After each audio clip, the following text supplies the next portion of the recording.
Something's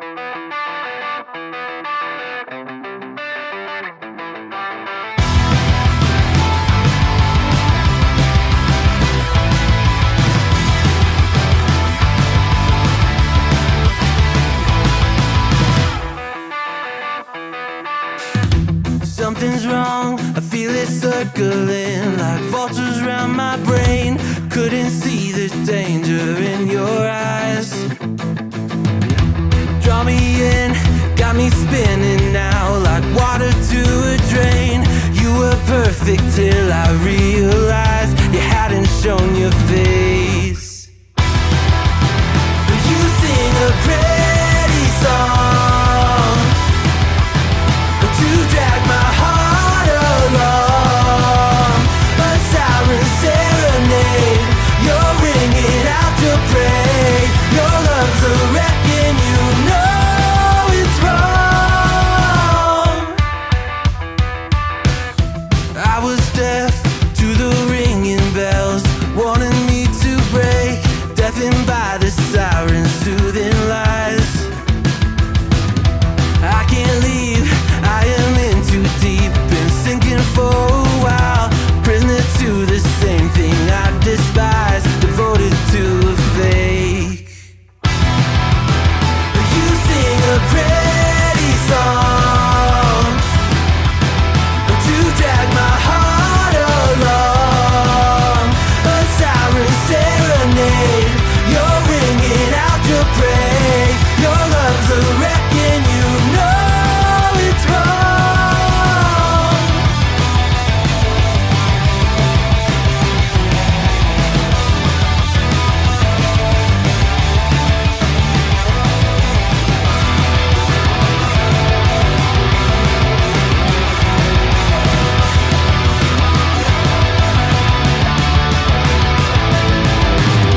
It's over, same story.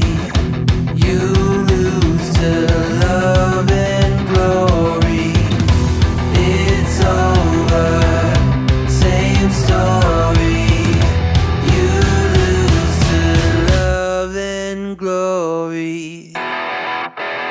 You sing a pretty song to drag my heart along, a siren serenade. You're ringing out your praise. Your love's a wrecking, you know it's wrong. It's over, same story. You lose to love and glory. It's over, same story. You lose to love and glory.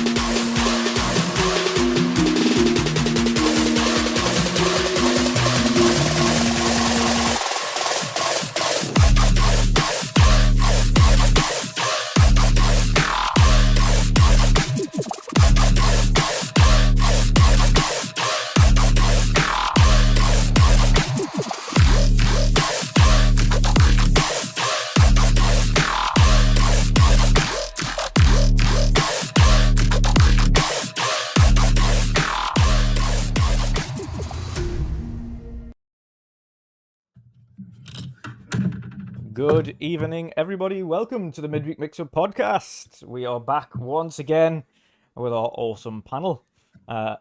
General C will not be joining us this week, but he'll be back again next week. And of course, next week will not be a podcast because, well, there will be, but it's actually the PlayStation Showcase, which they've kindly put on the same day as our podcast. So, how very generous of them. Happy days. Yay! They must be receiving these emails off us. Yeah, eventually responding in kind. So pleased for that. But welcome everybody. Hope everybody is well. It is showcase season. It is getting underway very soon. Of course, beginning next week. Then we have a week off showcases. But then we dive straight back into it. with a lot of showcases back to back and some awesome shows on both my channel and Boxy's channel to cover everything, every nook and cranny.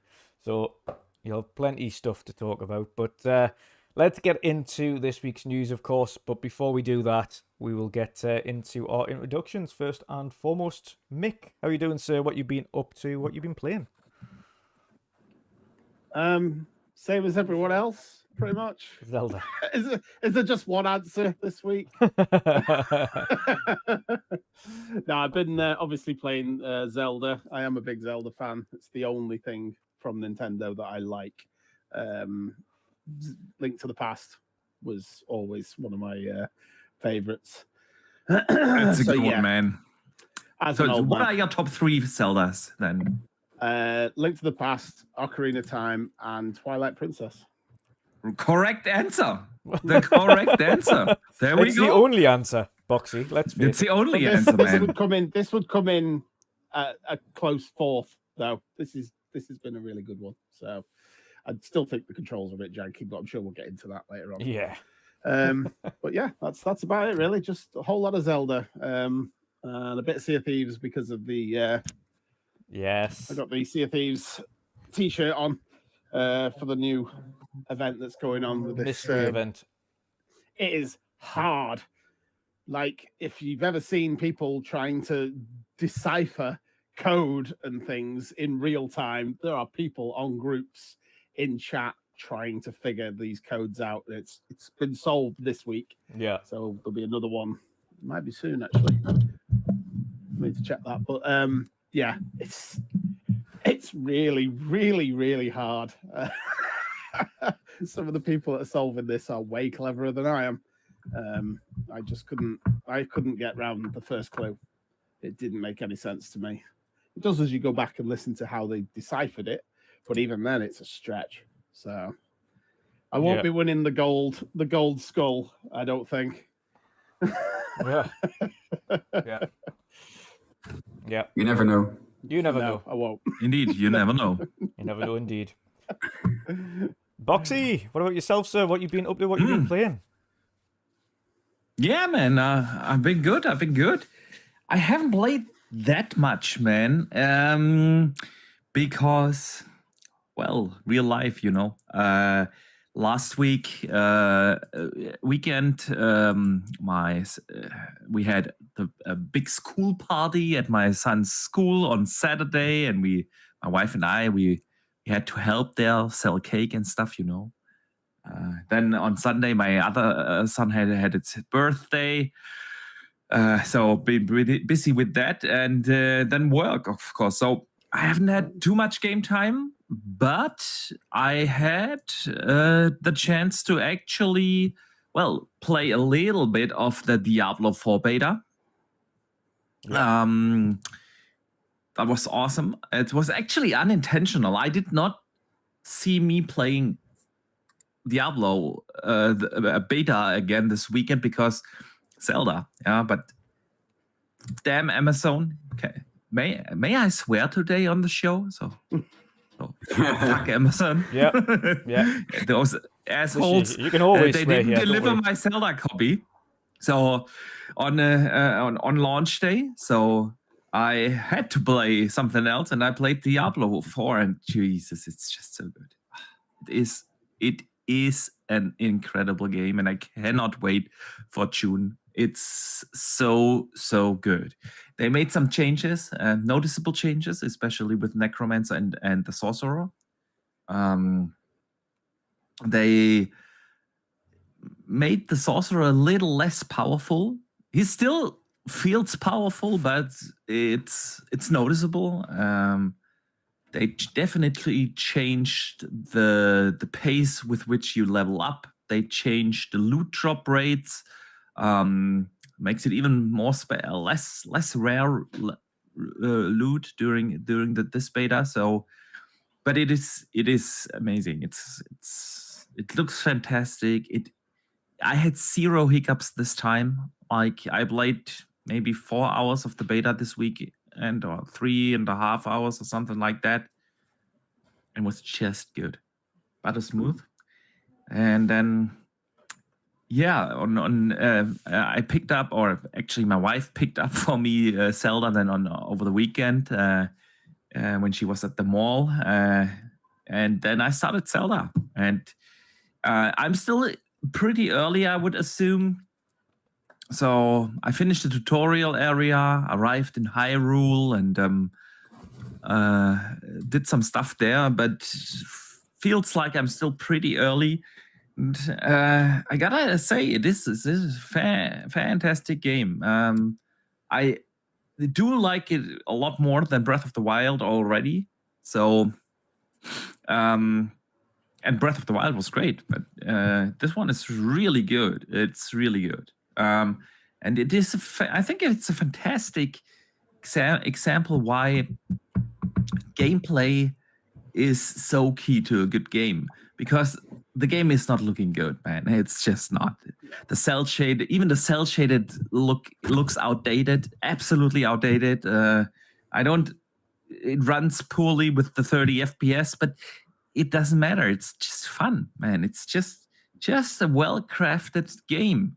There are a few things I would criticize. I still don't like the breaking weapon system. I think it adds nothing to the game except annoyance. I still don't like the cooking mechanics. You have to cook like every shit you want to eat. It's annoying, but if you take that out, everything else is fantastic, man.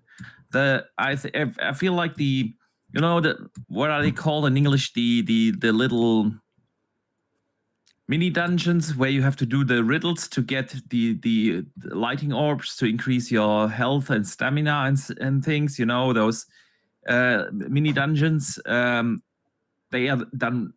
I've done like 10 or so of them now, and it's they are way better than in Breath of the Wild. Way better. Yeah.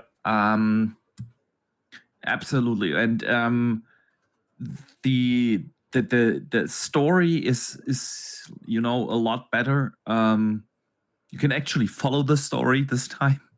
So yeah, I do like it, man, and it's got these little for a Zelda fan like myself. Like, I played every Zelda 3 times or so, except Breath of the Wild. I only played that once. There are so many little things. Like when Link cooks, and you cook a lot in this game. Boy, do you cook a lot. But every time you cook, he whistles like a tune from Ocarina of Time. You know, in Ocarina, you had these 8 songs that you had to learn across the game. And boy, I love stuff like that, you know? So it's fantastic. And it's not every time the same tune he is whistling. He's always whistling a different one. So stuff like that, you know, there's all kinds of stuff across the world. I hadn't even noticed that until you've mentioned it, so now I'm going to have to pay attention.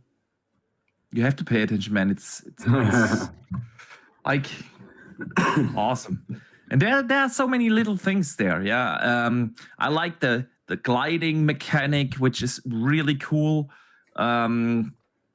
It adds a lot to the game, and the traversability. So yeah, the side quests are really good. I like it, man. I do. There are, like I said, certain things that annoy myself. I don't see this game as a 10 out of 10. Everyone makes it out to be. That's not the case. But I think I will end up around a 9 if I finish it.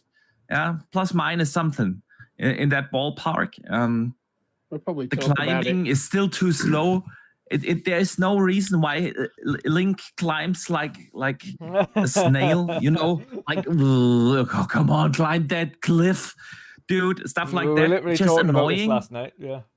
Yeah, me and Dutch were playing this. I'm sure we'll probably go into it in a bit, but yeah, there are definitely things that I think I was listening to Dealer, his podcast, Real Deal, and I think it was Fonz was saying that somebody's review. I didn't read this, but Fonz had said that somebody in their review had said, I don't like the controls. I don't like this. I don't like that.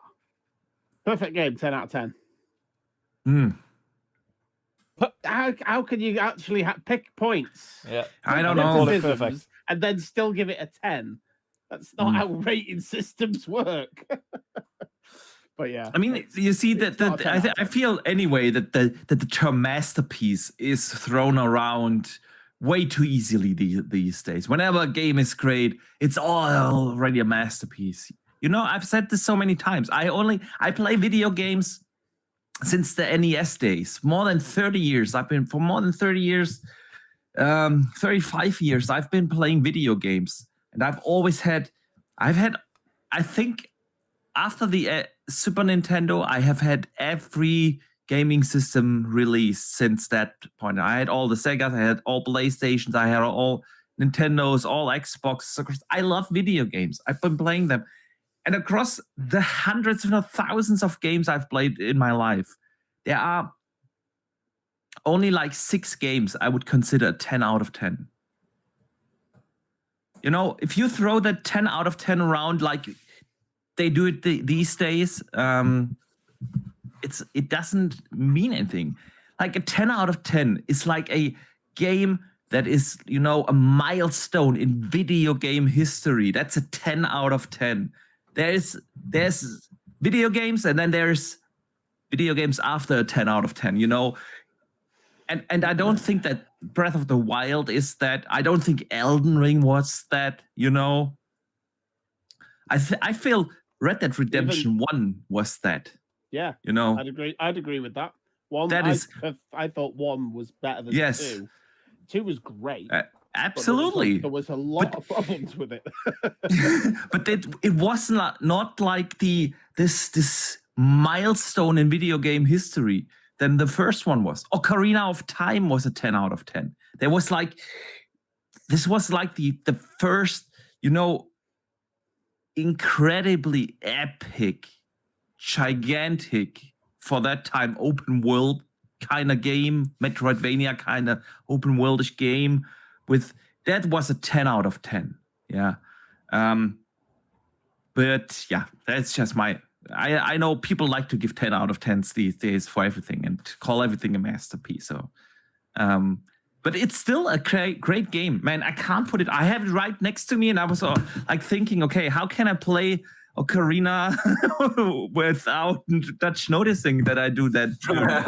So, I really do like it. There are certain things in the game, you know. Even though they don't call the horse Epona anymore, the first time you get Epona and you ride across, you know, the vast landscape and the music kicks and it's goosebumps, dude. It's a fantastic game. It's a fun game. It's like I said, it shows just how important it is to nail key gameplay. If your key gameplay is fun, the combat is good, man. I like what they did with the parrying system and the evade system, where you get these super moves when you evade at the right exact timing, with the right exact timing. It's just fun, man. It's just fun. And then it doesn't matter whether a game doesn't look like a 2023 game. It just doesn't matter, and it's a super fun game. But Dutch, you have been playing it yourself, man. Even though you told me on my podcast for many times you're not gonna get it.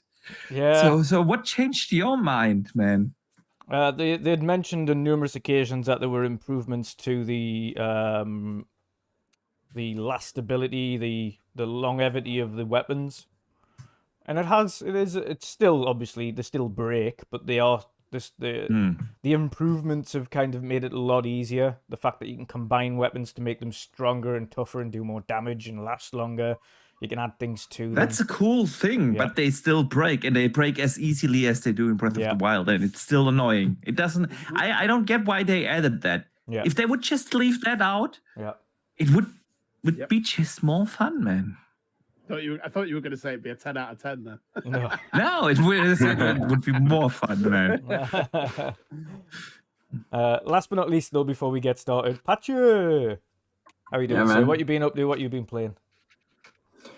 Yeah, I'm doing good, guys. A little bit tired, work stuff, but it's not what we talk about here. What I've been playing, I haven't been playing a lot lately because of the busy times, but I played some Battlefield. Been back jumping on Battlefield 2042. Completed the Battle Pass in like 3 days, so it's pretty fun though. Played with a few friends. Played some RAVENLOK, of course. Great game. Enjoyed that. What else? Call of Duty. Played some Forza Horizon 5. So I've been jumping up and down on different kind of games. So Nice. yeah.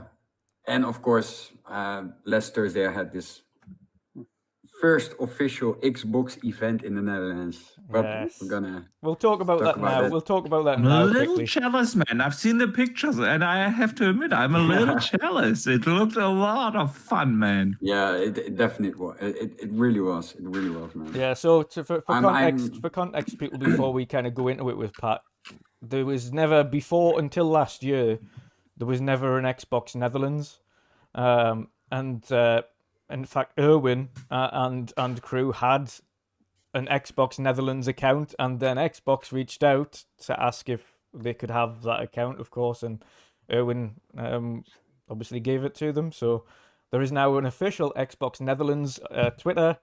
And they had their first official Xbox Netherlands event. And Pat got invited along with Erwin and Emil and Badaz and many others to go to it. So how was it? What was it about? Well, first of all, we got the private message, so they spread out the messages on Instagram and Twitter, and invited, of course, all the people that are like connected with Xbox Netherlands to this event. We couldn't say anything about it, so we couldn't post anything or only on the day itself. But yeah, it was like there was a small community coming there. So I think there were like roughly around 200 people, maybe less. I don't know. You know, and what it was all about is just games. You know, you had different kind of booths where you could like play games. You had cloud gaming. You had the racing seats. There were PCs where you can play games, and um, so you know that was basically what it was all about. Is that they could show what's possible with all the things that you have right now, also with Game Pass, with cloud gaming, um, uh, and it was so cool to see all those people, because there were also like a few famous, you know, like famous people, streamers there from the Netherlands. That was also really cool to see. And of course, I met the Xbox tester, Maurice. He was also there. Nice. So yeah, you know, the most important thing was like that people had a lot of fun, and that you could play games. Yeah. And of course, you also had the chance of winning stuff. So there were like 3 things that you could do to earn tokens, and with those tokens you could like spin a wheel of fortune, and on that wheel of fortune there were like different kind of things that you could like win, like Xbox accessories, PC accessories, goodies, and gear. It was Xbox gear, by the way. Yeah, and of course there were a lot of people standing there and try to win some stuff. Or yeah, this is for the first time, you know, like I've always been talking about, I always said it here on the podcast, and we all also discussed it a few times, is that it's you know, like it's a bummer that the Netherlands never like organizes some event and stuff. And finally this year it happened. I was so happy that I got the invite, that I met some people, of course, and just have a lot of fun with friends and people from Xbox. It was so cool. Yeah, yeah. That's one of the things I loved about like in-person events and fan fests and things like that is meeting loads of people as well that you know online you've never seen before. Like you say, you met Maurice and Badaz No, and a number of people as well that you spoke to online but never seen in person before. So no. that's one of the awesome things about it. And of course, we all get the chance. Apart from obviously Pat, I've met you before, thankfully, but Boxy, Mick, Gaz officially eventually, and numerous others we get the chance to meet up at Gamescom this year. So that's one of the kind of coolest things about it, other than just going to the show, is being able to kind of meet up with all of the crew and have a good time and have a drink and, like you say, Yeah, play games, look at games, and just do what we love. So yeah, it's awesome. yeah, So yeah. what did you win Yeah, it then, was Pat? really What did cool. you win? Well, I won several stuff. So I'm gonna first start off with this. So this is what we got when we came in. Um, Before they started the event, they did some quiz, and everybody got the glasses. So if you could choose like two answers, A and B. Yeah, If you had A, you needed to put the glasses on. If it was B, you needed to let them off.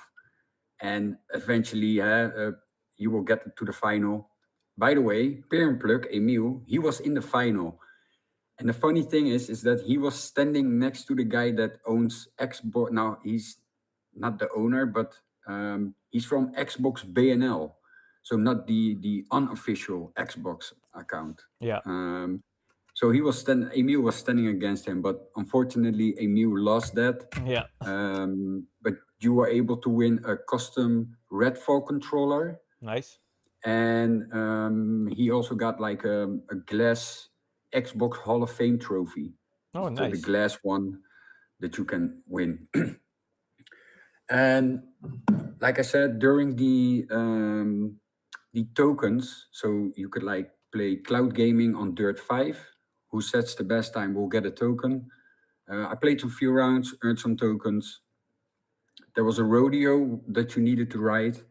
If you ride the rodeo, you will get a token. Yeah, Or you were able to play Valorant on PC.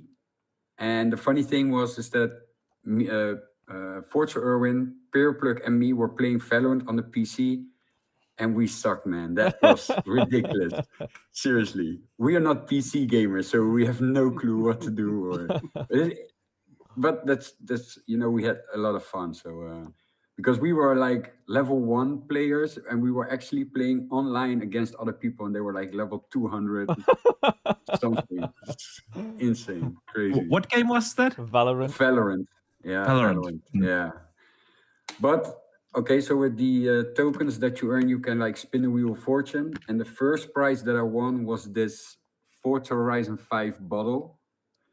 Nice. So I'm a big fan of a Forza Horizon. So this wasn't a better prize to start with. Yeah. So after that, I needed to grab this.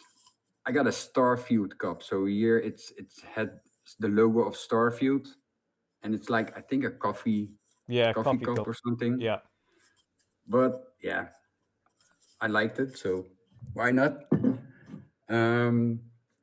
Also, I have a Xbox mouse mat. It's a big one. I cannot show it right now because it's laying here underneath my monitor and my Xbox. So, Nice.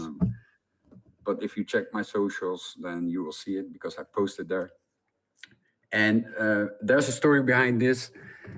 So I had the chance of one less spin with this token, and I came up at this Wheel of Fortune, and this girl asked me, "What is it that you really want to have?"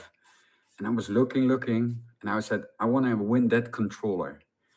So she takes it out, she puts it like in front of the rest of the stuff, and I spin that wheel. I had my fingers crossed. I was turned around with my back to the wheel, and then when it stopped, I turned around and I saw that I freaking won that controller, man. I cheered so hard. People also were watching, and they were also cheering. So that was really, really awesome to see that other people were also excited. But I got this nice green controller. So it's. I think it's Super not, cool. yeah, it is. It's crazy. It's crazy.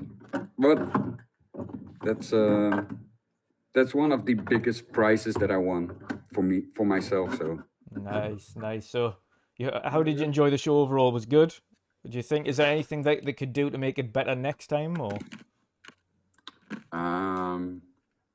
yeah, maybe before they start that everything works, because when we came in, it seems that they had a little bit of like problems with the connection, and they still needed to download something and with the PC and stuff. But That sounds like typical Xbox to me.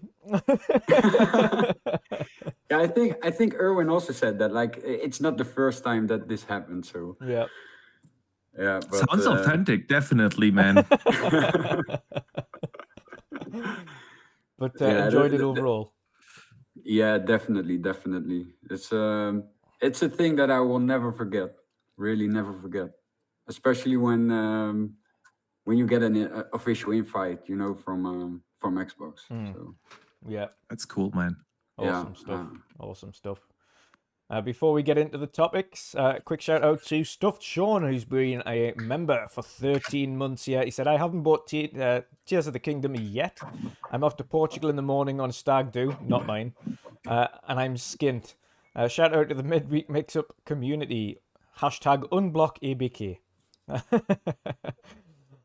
We will briefly be touching on that. Of course, I've mentioned on plenty of shows previous that I don't want to kind of over talk about it because it's I don't want to get into the nitty gritties of the ABK stuff. However, I did mention that when major things were approved, then we would touch on that subject. And obviously this week there has been a major development in that. So we will briefly touch on it. But before we do, the biggest news of today, and the more exciting news of this week, of course, is the official confirmation over 600 days in the making of the newest PlayStation Showcase, airing on the 24th of May at 10 p.m. Europe time, 9 p.m. UK, and I think for the Americans there, that is 4 p.m. Eastern, so like just before the end of a working day. God, you see, now they know how we feel. Now they know how we feel. So it's our turn now. Yeah. We get... They don't. They need to have these showcases when people need to go to bed. Actually, Yeah. Then they know how early we feel. morning for us. Yeah. No, I know. This is like, it's like special Nick trying to catch up with Showcase over in Australia all the time. I'm like, God, Jesus wept. I couldn't be doing that. Having to get up at like 3 o'clock in the morning to watch a Showcase. yeah, that's crazy.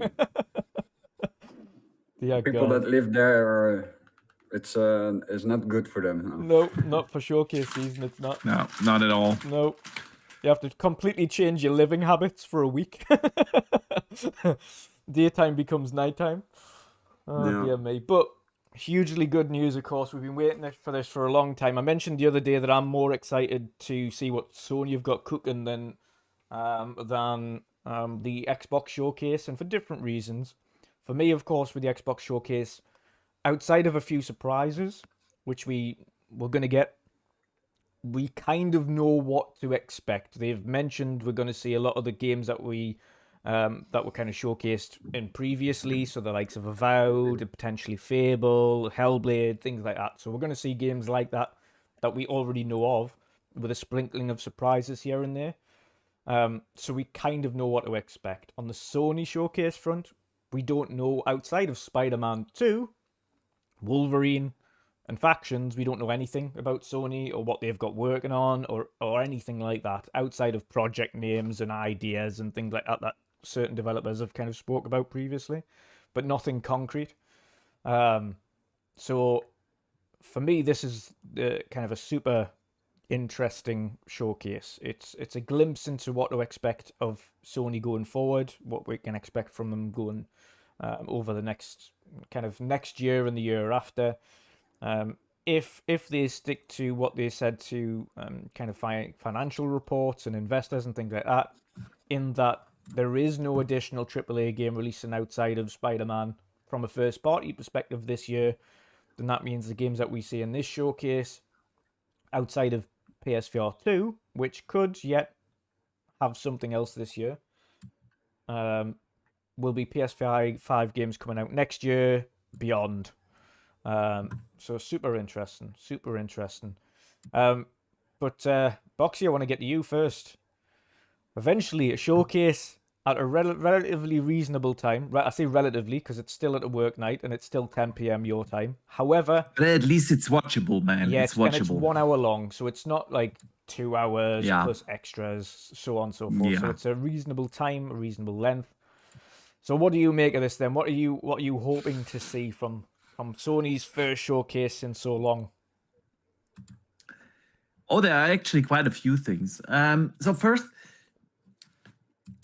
I think I said this on the show a couple of times actually, that I always thought Sony did so well, or what Sony did so well is to sell their roadmap.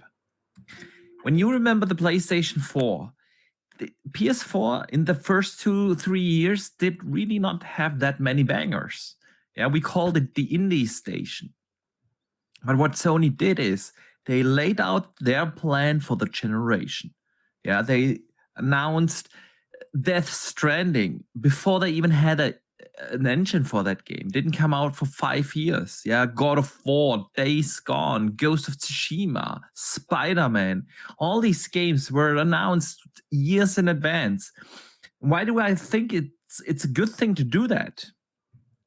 Because you know what to be excited about when you invest in the ecosystem. And for some reason, Sony didn't do that this time. You could argue, okay, they didn't need to, because, well, Xbox really didn't make it hard for them on the one side, and on the other side, they actually had good games that they could sell. They didn't need to sell the PS5 on hopes. They could sell them on actual games that are being out and playable. So, but I don't like that. I don't need to know everything, and I don't need every game to be announced years in advance. But I want to know a certain roadmap. What can I expect from all those great studios that Sony has? Yeah. What is a Naughty Dog working on? What is a Cory Barlog is working on something else. He didn't work on God of War 2. What is he working on? What is Sucker Punch really working on? Is it Ghost of Tsushima 2? Do we get a successor to that? Is there maybe some great IP that they might revive, like SOCOM? I really want them to bring back SOCOM, yeah. So, yeah, I don't think that they did a particularly good job this gen in selling hope for the PS5. What do we know? We know Spider-Man and Wolverine. So the two major Insomniac games that are coming out over the next couple of years. Spider-Man obviously this year, and whenever Wolverine will be ready, yeah? But what else do we know? We don't know about factions, but other than the name, we have not seen anything. And one, art thing, and that's it. And we don't know what that actually is. They have promised so many things, like we work on 10 games as a service titles. Show us a couple of them. Yeah, I want to. What does it look like when Sony gets into multiplayer? Because that's the one thing that they have been lacking of. They have great single player experiences, but what they lacked of is a proper multiplayer game. The entire PlayStation 4 generation. Did they have one single first-party multiplayer game? None. Well, Uncharted. They had a multiplayer mode. They had that weird arena car game. Yes, thing. the ball game. That didn't. Yeah, well, that doesn't count. Yeah. You know what I mean. Yeah. So, it's like, okay, man. I enjoy single player games very, very much. Everyone knows that. It's no secret at all. I love single player, but every once in a while, I like to team up with my buddies. I like to team up, play a co-op game or a competitive multiplayer game, and and games as a service games, as much as people seem to hate them, there are some good ones. So Lord Metroid in chat says, yeah, Destiny 2. Yeah, technically you're right, dude. Technically you're right. It's a PlayStation game now. But even them, Bungie, what are they working on? They have apparently the second project in the making. What is it, man? Yeah. I want to know. I want to know stuff. I want to see all these games. Now, will we see them all? I don't think so, man. I don't think so at all. I think honestly they will heavily focus on PlayStation VR 2. We will see. We know it doesn't do. But don't you think? So I'll read. Don't you think that Ghost of Tsushima 2 maybe? Because maybe one was like a really hit. For it PlayStation. was an amazing game, so man. Yeah, it's possible that they gonna announce they have like a small, like clip I do hope so. thing from Ghost of Tsushima 2. I want that. I really want that. I want to see what Sucker Punch is working on. Is it Ghost of Tsushima? Yes, I hope so. But I want to see it. I want to see what Naughty Dog is working on, man, because they are like their, blockbuster studio. And The Last of Us 2, it's been a while. Yeah. So I want to see what we can expect from them. When they do a true next-gen only game. So what to kind does of add that look context like? to it as well, Boxy. So the blog post and what they say in that. So they start off with the headline: "A wealth of new games and new IP are headed to PS5 and PSVR 2. It's almost time to see what's next. PlayStation Showcase broadcasts live next Wednesday, May 24th, 1 p.m. Pacific, 9 p.m. British time. The show will run a bit over an hour, focusing on PS5 and PSVR 2 games in development from top studios from around the world. Expect a glimpse at several new creations from PlayStation Studios, as well as spellbinding games from our third-party partners and indie creators." Yeah, so there you go. Obviously, there will be something PlayStation. 5. It's not that I do not care about VR2. Well, I actually don't know, because I don't have the PSVR 2, because I still don't think that there is a real reason to actually get it. But they know that as well, and so they might really try to sell PSVR 2. So, but I do hope they focus more on, of course, the classic console game. It's great that they give indie games the spotlight there. But like I always say with big Xbox showcases, we go to an Xbox show and we go to a PlayStation show to see Xbox or PlayStation games. We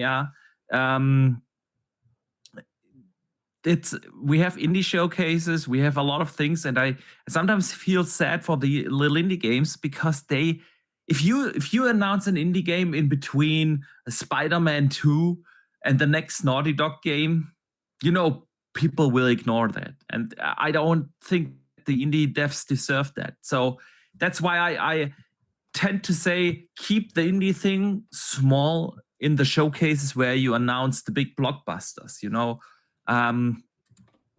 So yeah, man, I want to see Spider-Man 2 as well. I'm excited for the game. I really, really enjoyed the first two games, Miles Morales and, of course, the OG Spider-Man from 2018. I think Naughty Dog, Insomniac are an amazing studio. They have carried PlayStation at the end of the gen or the beginning of this one, with of course Miles Morales and Ratchet & Clank, and both were fantastic. I can't wait for Spider-Man 2. Want to see it in action. Want to see how it looks, man.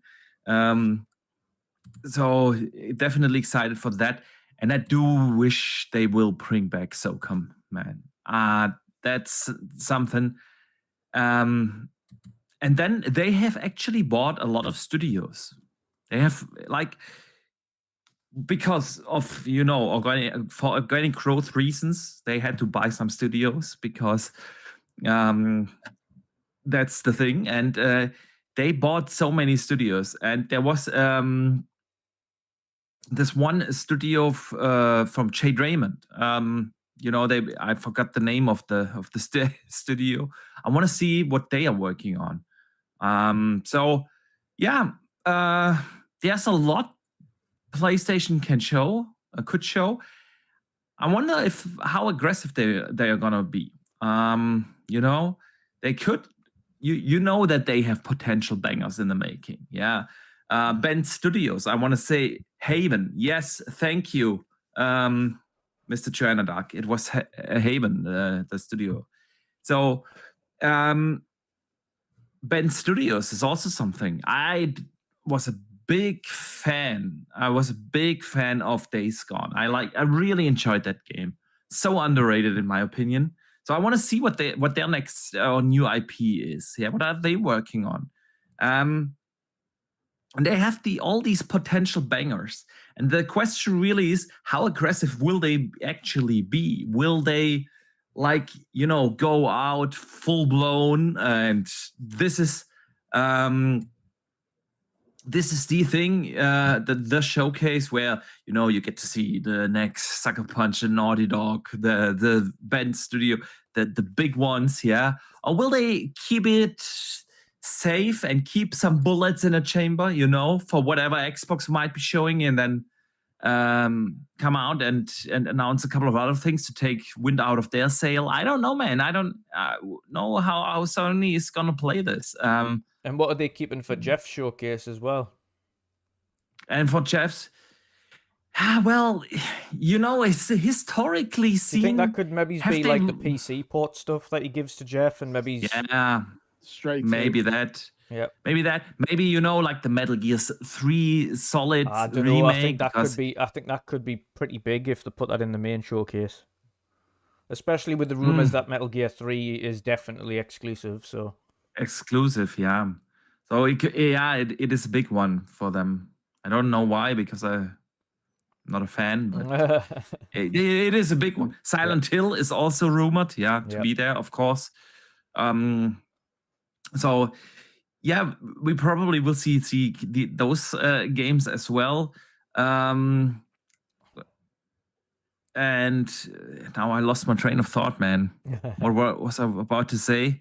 So yeah, about how is Sony going to play this? You know, we know they didn't do a show last year, and I still think the main reason is because they didn't need to. Yeah. What would have been the benefit for them to do a big showcase last year? Yeah. There was no reason to do that. They had great games actually coming out, like God of War and stuff like that. And Xbox had a big nothing burger. So there was really no reason to do that. Now, this year, it's different. This year, even though Xbox isn't in the best position right now, but they know they have a big showcase coming up. And Xbox has a lot of bullets in the chamber that they can fire. Yeah, if Xbox is going to nail it, I think they kind of have to and show like Perfect Dark and show a Fable and show an About It and a Hellblade. They have to do that now, because Xbox really needs to sell hope. So, and they know that, and Sony actually knows that. They have Starfield coming. They have Forza coming. They might have something else for this year. So this time it's different. This year, in this Christmas period, PlayStation isn't going to sell itself. Yeah. Granted, they have Spider-Man, which is definitely a system seller, but you know what I mean? It's like interesting. How is Sony going to see this? Or are they going to save some of the bigger announcements for next year to see where's Xbox going? Is Xbox like shooting themselves in the foot again? And we don't need this marketing push, this sell of hopes, yeah? Or is Xbox actually going to nail it, and they have to be a little bit more aggressive? And I kind of hope for the latter one, because, man, I want to see the games. So yeah, exciting times, man.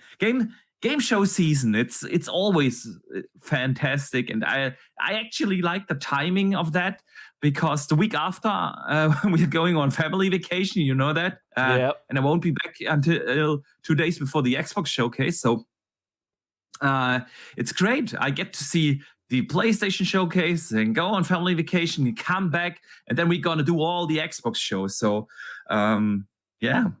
And just FYI, one last thing, and then I hand it off to the other guys because I've been talking for way too long. People already asked me because the other day we announced, Dutch, that you are going to do the live reaction shows for the Xbox showcase, of course, and the extended showcase. And we announced that on World of Gaming or on my channel, we gonna do the post shows, you know, after the Xbox show and the Starfield showcase. We're gonna do a live show there to discuss everything, and we do the same with the extended showcase. And actually, we're gonna do a big prediction show the day before Xbox. And why are we not going to do that for PlayStation? I've already been asked, and there's a simple reason, man. I want to say that it's too late. By the time the PlayStation show is finished, I think we're gonna do the live reaction on your channel. Yeah. We're gonna do that, but after that, I can't do a 2-hour, 3-hour post show because that's the middle of the night for us. So we're gonna do, of course, the post show next week Thursday, then on the day after on the regular slot. So. Yes. But yeah, exciting times. Can't wait to see all the announcements over the next couple of weeks. And I feel like the gaming industry really needs this. We need something else to talk about besides ABK, man. Yeah. So definitely. And for everybody watching here as well, don't worry about having to have 2 YouTube channels open waiting for Box and Burger's channel, because we've got the divert function set on the channels now. So as soon as our live reaction show finishes, Boxy's going to quickly dive over into his studio, get everything set up, and we'll be diverting all of our chat straight through to Box and Burger's channel. So you don't even need to move, you don't need to click a button. Everyone goes and migrates straight over to that channel for the post-show reactions. So nice and easy. Nice and easy. Perfect transitions. Now we only need to align better our announcements, man, on Twitter. Yeah. We'll announce them in reverse order. Yeah, it's like... I was like, okay, when is the right time to announce it? And I just posted it, and then I thought, whilst reading through the comments, I was like, Jesus, I should have aligned with Dutch. I didn't even talk to him about this. We need to do that better the next time, man. But you covered my ass and then automatically announced your stuff. So yeah, I think we're good, man. Yeah, definitely. So yeah, we'll be covering every show, of course. I know Box and Burger's covering the post show from the Xbox showcases and the PlayStation show on the Thursday. So we're covering the PlayStation showcase live, the Xbox showcase live, Summer Game Fest, the Ubisoft conference live, and the Xbox extended showcase live. Of course, if there's any additional big showcases announced over the next couple of weeks, we'll probably add them to the roster as well, even if Nintendo do one, for instance, or if we get like an EA showcase or a Take-Two showcase or whatever it is. If there's anything big announced over the next few weeks, I'll add that to the roster as well. But same here. Lots of shows to come. I wish Ubisoft does a show, man. I want Ubisoft to do a proper show. Hey, it is because I feel like the 12th. Yeah, I was going to say that. The 12th of June. Yeah, it's the 12th of June. Yeah. Dude, we gotta do a reaction. No, that's the day where the Xbox showcase, extended showcase. No, extended. The day in between. Extended the 13th, so it's 11th Xbox, 12th the Ubisoft, the 13th is extended. Yeah. For some more mirror. Should we do a discussion show for the Ubisoft show? I'm up for no sleep. Let's go for it. All right, man. Booking in. I'm booking it in. Adding to the. Sweet. Gotta Google that. Okay, now I hand it over to Mike or Pat, and I need to Google when that show is, man. Definitely, it's 6 o'clock, so it's in UK at 6 p.m. So it's straight as soon as I get in from work, 6 p.m. Perfect. That's 7 p.m. your time. So we're doing a Yes. live reaction to that. Sweet. And then straight over to yours after that. So that'll be awesome. No doubt the Ubisoft show will be around about an hour as well. It won't be too long. They never are. Yeah, probably. Yeah. Quick shout out to Dave Ramos with the $2 super chat, popping in from Destin, Florida to say hi. Love the show. Thank you, Dave. Love you too, brother. Thank you for the support as always. And welcome to everybody in chat. I'm going to catch up with some of these actually before we continue and get our other panel members. So I asked the question, of course, what we all hoping to see from the PS5 showcase. Naturally, Mr. Joanna Dark wants everything ever made to be announced. So we'll run through his suggestions last. Lord Netroid wants House Marquee's multiplayer game.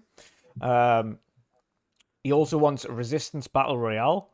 Let's have a look down here. Revenator says, I want to see what is coming to PC and the console exclusives. Yeah, of course, yeah. Metroid, of course, also wants to see another From Software exclusive, question mark. And I think that might be it. If there's any others that I've missed, let me know. I'm going to go up. Actually, Doom Reaper says, if Sony shows the Dead Rising reboot, I'll be sad. And we'll go over to Mr. Joanna Darks because he has a few. Let's have a look here. He wants an Infamous collection or a new Infamous game. Good shout. A new Infamous game would be good. Yeah. Infamous, yeah. He wants to see what Sony games are coming to PC and what cool first-party PSVR 2 games might make it. Maybe Half-Life Alex. Yeah, that's a good shout. That's a good shout as a third-party one there. And I don't think anything else. No, I think that's it. Happy days. If anybody else has got any other things that they'd love to see from the PlayStation Showcase, let me know. And final, Glenn says there, I wonder which showcase is going to show Alan Wake 2. I think that could be something that Jeff shows. Honestly, yeah. Mr. Joanna Dark also wants The Getaway from Sony London. God, that's an oldie. It's an oldie. Showing your age there, mate. Yeah, he is. Yeah, he is. I remember playing that on PC, I think. Was it PC? I think it was. It was out on consoles as well. Yeah. Yeah. God, that's old. I think I played that as well back in the days. The Getaway. Yeah. Yeah, it rings a bell for everybody. We're showing our age, yeah, showing our age. But yeah, Pat, I know you don't have a PlayStation right now, but of course, watching the showcases are always an exciting time. And of course, you never know, these things can always sway someone to want to save up and get a PlayStation for the first time. So what is it that would, of course, I know you still want to this day to play Spider-Man. So no doubt you're super looking forward to seeing what Spider-Man 2 looks like and how good that looks. But what do you want to see from the PlayStation Showcase? Well, I think I agree with Boxy because there are like some studios that can bring out some new games maybe, and also with the studios that they acquired, like Firewalk Studios, if I'm correct. Also with the upcoming live service game that they are probably busy with, or with the PC and stuff. So that's, I think, a thing that most of the people are looking for. But yeah, I think, like you said, most of the time when PlayStation comes up to my mind, it's like Spider-Man, because I'm a fan of Spider-Man, and that's still a game I haven't played yet. I've seen a lot of other people playing it, and it's always cool to see that game. Yeah. But yeah, definitely also want to play God of War. Check your streams multiple times on that. But yeah, I think that PlayStation need to show some new games, not like how how you say it, like reboots. Cross-gen games. You just want to see new IPs and Yeah, PlayStation yeah, 5 yeah, only exactly. games. Yeah, and what Boxy also said, like multiplayer games, because PlayStation is more focused on like single player and those kind of games, you know.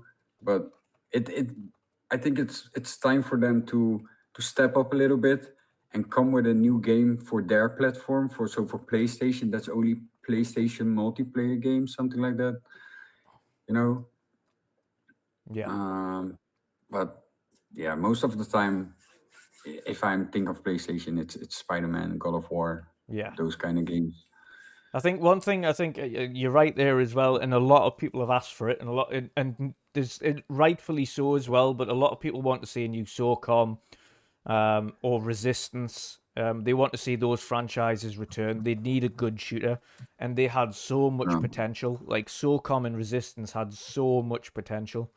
I'd love to see them come back and really knock it out the park with them. And I think this is very much the time. They now have Bungie on side as a very competent FPS and third person shooter developer. So the time is now. In my opinion, the time is right for PlayStation to start working alongside Bungie and one of their other internals teams to make a good FPS game. And I think they can knock it out the park. Honestly, I think they can with the likes of Resistance and SOCOM under their wings. It would be phenomenal to see them return. That would definitely, I would be absolutely hyped if any of those got announced, a SOCOM or a Resistance or anything like that got announced at this show. I would be absolutely hyped, like super hyped. They're the kind of games I want to see return. Definitely. Yeah, yeah. And I think also that the focus also is on PSVR 2, you know, because Yeah. it's a new thing, and maybe they want to show some more games that are possible to play on with that, you know. Yeah, So, definitely. And I but think yeah, I hope for them that they show something new, you know, yeah. not like a reboot of a game or a remaster, that kind of things. Yeah, I completely agree. It's stick to some new stuff. Obviously, if you're going to do like a really old game that you're reimagining, that's a little bit different. Like rebooting a really old franchise we haven't had for like 2 decades or like over 10 years or 15 years. Yeah. It's a little bit different. But if they're just going to like announce The Last of Us Part 2 remake, I think we'll all just collectively do a face palm. But yeah, I agree. I agree completely, Pat. And I think PSVR 2 as well, with the fact that they didn't sell as many units as they had anticipated originally and had to downgrade the amount of units that they thought they'd sell in the first quarter and then the second quarter. I think they don't want it to go kind of the same way as last time, where they don't support it and then eventually kind of just fades out. I think the reason that they're doing this showcase here, where they specifically state PlayStation 5 and PSVR 2, is because they want to provide that support to PlayStation VR 2 this time and actually back it up with games. So I don't think it's going to turn out like PS1, where it kind of didn't hit the mark that they needed to. I think it's going to continue to have good support across its lifespan. So I'm hoping to see some really intriguing games for PSVR 2 that could swing the idea of picking one up in the future. Obviously, it's still not on. There is nowhere near enough good, high quality PSVR games or VR games for that matter to warrant picking a VR system of any kind up at the minute. There's a lot of kind of niche little cool things, but there's not enough of them to want to spend that money on. Well, Half-Life Alyx, honestly, that is the one that I really want to play. It is, but would you spend 600 on? No, exactly. I agree there, man. I agree there. And that's the thing. It's more about having a portfolio of games to play on it. Once you've got a portfolio of like really top tier VR games, then you're like, now it's looking like intriguing to pick one up and do it. But when you've just got like Horizon Call of the Mountain and then potentially Half-Life Alyx, it's like that's 2 games. Maybe Beat Saber. if you want to do some working out in your spare time and stuff. But outside of that, it's few and far between really great VR experiences. So fingers crossed. No. Fingers crossed, Pat. As you say, they show off some really cool PSVR games. I think that would be good to see. And they did mention it. So let's see. Should be exciting. We're gonna have to hook you up with a PlayStation 4 Slim or something, so at least you can experience Spider-Man and God of War. We're gonna have to. You know what? The PS5 Pro is coming soon anyway, and then we can get Pat the PS5 real cheap. So yeah. Chip in and donate. On That the thing will PS5. never be cheap, I think. We'll chip in and we'll do a fundraising event for Pat to get a PS5. For Pat's PlayStation. Yeah, Pat's PlayStation. Oh, dear me. Hello to everybody in chat, of course, and I'm going to kind of catch up with a couple of little things here before I jump over to Mick to see what he wants from this showcase as well. Let's have a look here. David Mack says, bring back Jack and Daxter. What a good shout. Yes, absolutely. Absolutely. And with the popularity of Ratchet and Clank, there is definitely a market space for an awesome Jack and Daxter to come back as well. So you never know. Doom Reaper says, won't mind them showing Alien VR game, but Meta also has a showcase on 1st of the 6th. Okay. So Meta has a game showcase on the 1st of June as well. That's cool. That's good to know. Didn't know that. I'll have to keep an eye out on that. It's probably not enough for me to want to do a stream on an entirely VR showcase. So, okay. Yeah. Doom Reaper also says, I grabbed Quest 2 when they announced Gamepass was coming there. Good shout. Glenn also says, will we see what Ben Studios has been working on? That's a good question. Fingers crossed. Man, we should do. I sure hope so. It's been, 5 years almost since Days Gone? Was it 4 years? I think it was 2019. It's 4 years. 4 years, probably, yeah. Yeah. So it's been plenty of time. They should have at least the base in place now, and to be able to announce something. And maybe give a little trailer for it, but I don't imagine it might be in the position for gameplay yet. But it depends. We shall see. Yeah. And then Sergeant Sentinel Gaming, of course, saying, I'd love to see Sly Cooper. Yes, Sly Cooper would be a good one as well. Good shout. Mick, sir, what would you love to see from PlayStation Showcase? It's been a quiet old time for them, of course. Unlike Xbox, they have been releasing a mountain of games over the last year or so. They've got lots of content for their customers, some awesome games that have released, really impressive games as well. But now is the time they are ditching the PlayStation 4.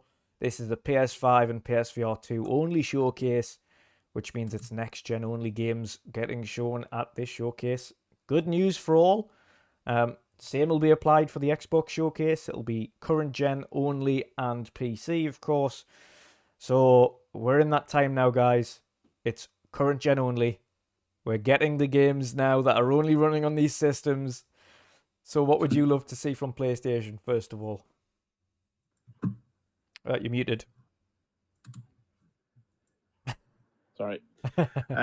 Yeah, first of all, oh God, has it really taken this long for us to get into a fully next-gen only showcases? Seriously? Come on. I mean, what's it been, like 3 years? Yep. 2.5, yeah. It's too much. Sorry. You know, if you're into gaming, within the first year, 18 months, you've got the system.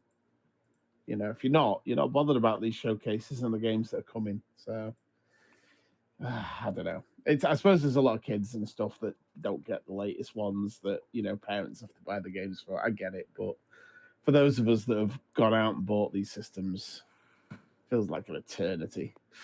Glad to see that's coming. PlayStation games that I'd like to see. Probably, I think it was it before who said Infamous? Mr. Joanna Dark, was it? Somebody said Infamous. Yeah, Joanna Dark. Yeah, he wants an Infamous collection and Infamous. Yeah, Infamous was good. I enjoyed Infamous. That one would definitely be one that I'd be interested in if they brought that back. But for me, most of the PlayStation showcase is just to see what's coming to the PC. I'm hoping for Ghost of Tsushima. Yes. That's one of the ones that's on my list of ones that I want to get. Yeah. Oh, and I want to see more Wolverine. I'm not a massive Spider-Man fan. I'd be interested to see what Spider-Man 2 looks like. And Venom is in there as well this time, though, remember? See, now, if they made a Venom game, that's a different story. I would definitely be down for a Venom game. That will be even cooler. Yeah, that would be good. I would definitely go for that. But the closest you've got is Venom in Spidey 2. That's the closest you've got. Yeah.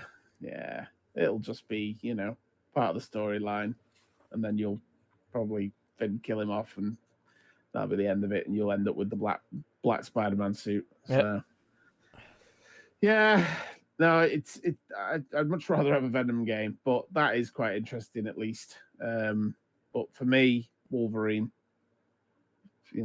Wolverine is my thing. So I will be keeping fingers crossed to see that. And I'm hoping, like I say, some of the older ones like Ghost of Tsushima to come to PC. And then I'm after that. Definitely. But that's about it for me. Oh, and I'd quite like them to make a new PSP. Well, you never know. That system was awesome. You never know, because they've all been kind of looking into handheld systems again more recently. Yeah, man, handhelds are coming back. Yeah. Definitely. So I wouldn't put it past them. I don't know whether or not we'll see hardware at this event, or whether or not that might be a future thing, but I wouldn't put it past them to have something like that in the works, because Xbox, although they're not doing it personally, they are definitely, especially with the ROG Ally, that is definitely a planned marketing with them on that, especially being Windows-based and having Game Pass on it pretty much from the off, and having 3 months of Game Pass as soon as you get it, and there's a lot of awesome things with that handheld already. So, yeah, well, you've seen that I've got enough points to get an ROG Ally. I've got about 620-ish thousand reward points. So if that bad boy goes into the Microsoft Store, I am golden. Yep. Yep. I might have to pay like £100 on top just to get the top one, and I can live with that.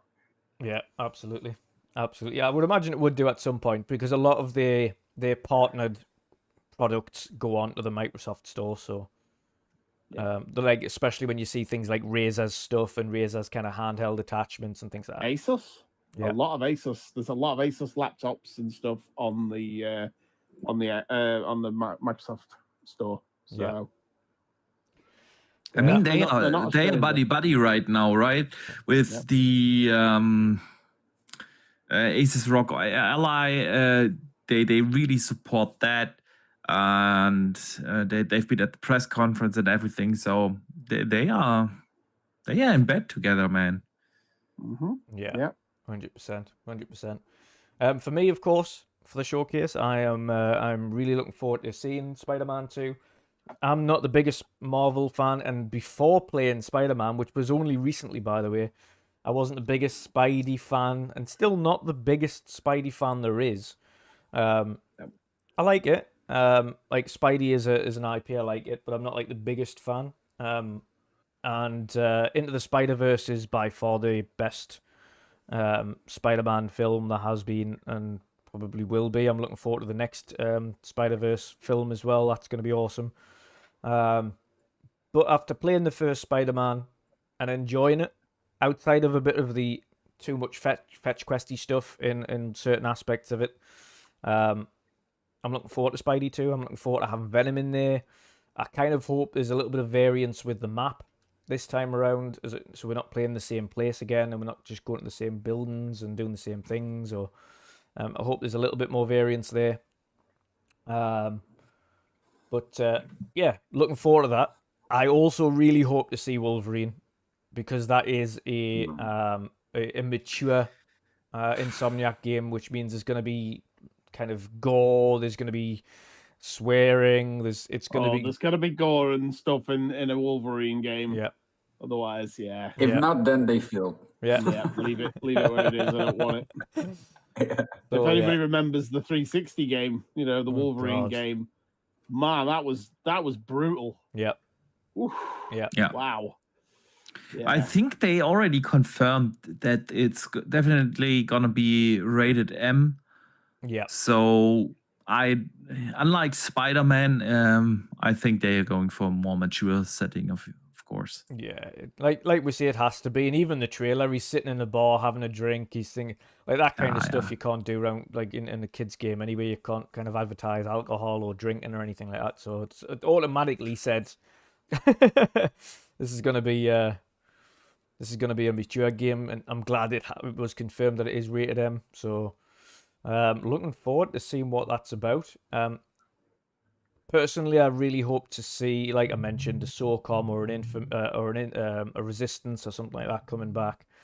I would like to see Ghost of Tsushima 2, but my most anticipated of anything that could be created by them is definitely Cory Barlog's new game. I want to see what he is capable of when he isn't attached to an IP that's kind of historic. I want to see what his mind's creativity can do when he's given his own wide berth to create something new. And for all intents and purposes, it is his IP, it is his idea. So he is creating his game from scratch. So that is the one I'm most excited to see. I want to see what Corey's mind and creativity can do on his own IP, not an IP he's inherited. So that's going to be super, super interesting. So that's my most anticipated there as well, for sure.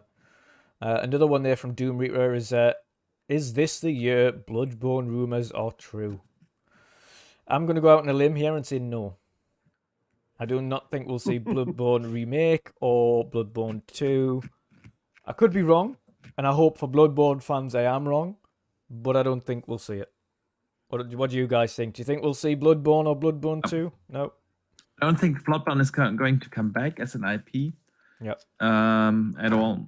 It, as much as the fans wanted, it just wasn't a very successful game, man. Yeah. Yeah. And last of the comments from the chat here, gameplay of Rise and the Ronin would also be nice, Lord Metroid says. Yeah, good shout. Rise of the Ronin did look very cool when it was announced. Most definitely. Do you think that a new Bloodborne or a Bloodborne remake? Because there are like rumors of a remake. Yeah. They could do a remake. They could do like a PS5 upgrade or something. Yeah, I think everyone would be already happy when the game actually just got a 60 FPS patch. Yeah. Yeah. Aren't we all happy when the games just get a 60 FPS patch? Yeah. Doom Reaper says just a PC port will do. Yeah. Then you don't have a cap at all. You can just go whatever frame rate you want, as long as your PC can handle it. Yeah. Good shout. Yes, but of course that's not the only showcase coming up, and we'll have our full final prediction showcase on the 7th of June. So of course look out for that. But we also have a number of Xbox showcases coming up, guys. We've got the Xbox and Xbox Bethesda Starfield showcase on the 11th, and then on the 13th we've got the Xbox Extended showcase as well. So Pat, I'm going to go to you first here.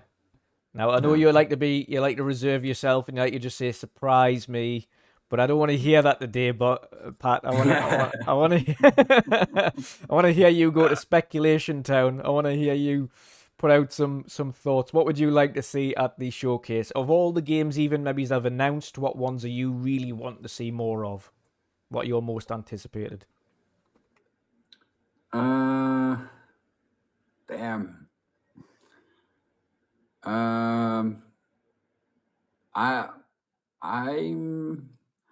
I'm looking forward to maybe see, and maybe I'm too early with this, but maybe a New Horizon, Forza. Yeah, you are. I know, I'm, I had a feeling you You'll were going to say definitely that. see then. a Forza, but it probably won't be Yes. Horizon. Nah, yeah. No, that's one thing for sure. But damn, yeah. Of all the games I I've announced, really, you've got, remember, we've got Fable, Avowed, Everwild, yeah, Indiana Jones. You've got, obviously, you've got Starfield, yeah. Hellblade, State of Decay That 3. Like, all of these games, what are you super excited for? definitely, I want to see something from Indiana Jones Yeah. because it's been so long we haven't seen anything or heard anything about that. Just as a snippet of a trailer. Um, yeah, that I think that's one of. Okay, everybody's looking forward to Starfield. I'm also looking to Starfield. Just want to try out, want to see. We already have seen a lot of things about it Yeah. so far. Maybe not everything, but yeah, there's definitely that Indiana Jones game that I want to see more of.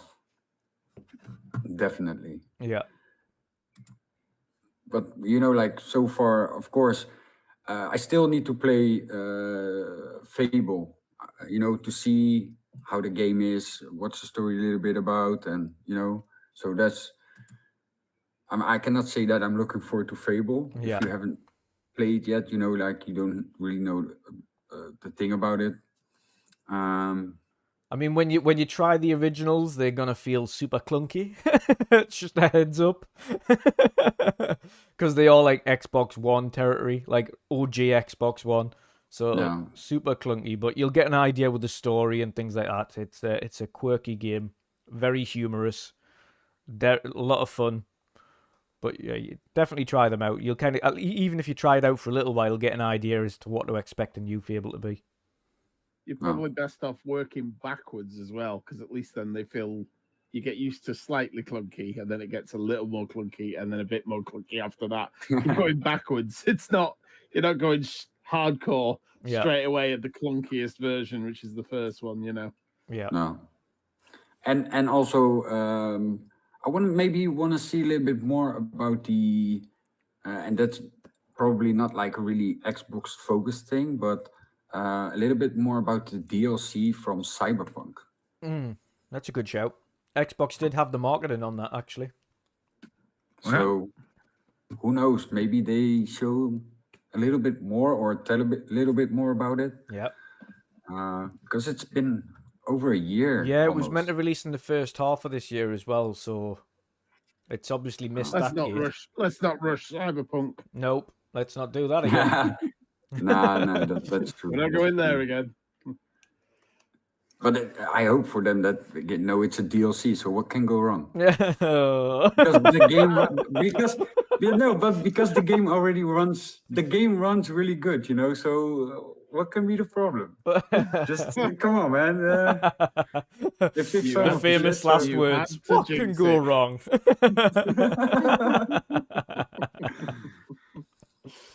Nah, but yeah, that's with all jokes aside, of course. But yeah, that's something I also wanna Yeah. check out. Still need to finish that last mission. Oh, go on. You were putting it off. Because every time you were like, no, I'm not going to do all the side quests. I was like, no, just finish it. Just finish the game. You're like, no.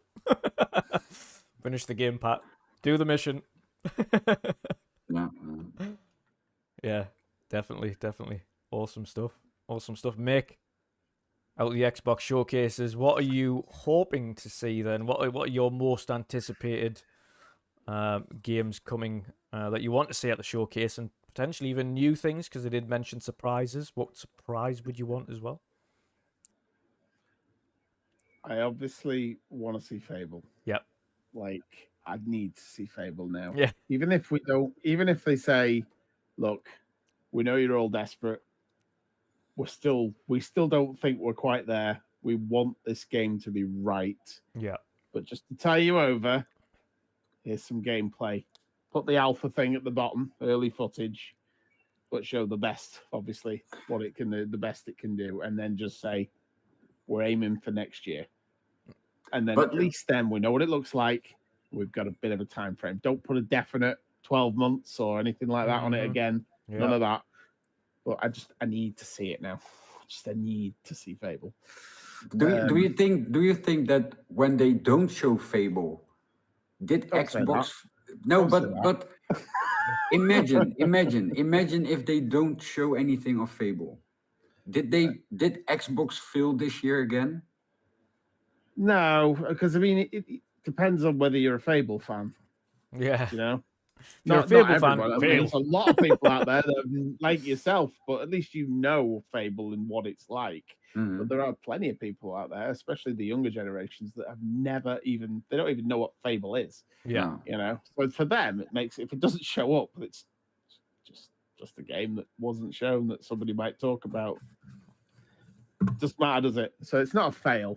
It'll be upsetting for somebody who's a fan of Fable, Yeah. but Yeah. for everybody else, it'll just either be a disappointment or a nothing sandwich. You know, it just won't make any difference. But yeah, no, as a Fable fan, I really want to see Fable now at this point. But I think there's still plenty of other things that they should theoretically be showing off. So Hellblade 2, for instance, that's got to be on the list. 3 years. 3 Yeah, years. It's but been we- 3 years also- that they shown that trailer. Yeah, and we've also seen 4. the It was 2019. yeah, he's right. yeah, Really? it was. It Yeah. was 2019. Game Awards 2019. Wow. So that one was also on the Game Pass Yeah. thing with games with Hellblade 2 was on the list of games with the pictures. So I think it's pretty certain it's certainly imminent, so I think we should be good for that one. That'll put a smile on Dutch's face.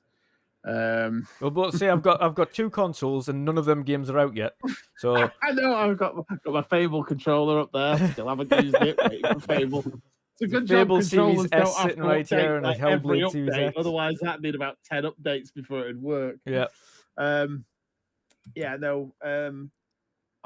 looking forward to obviously Hellblade to see what it's like. I'm not unlike you, Dutch. I'm not a massive fan of Hellblade. I like it, but I never did finish it. I still need to go back and do it.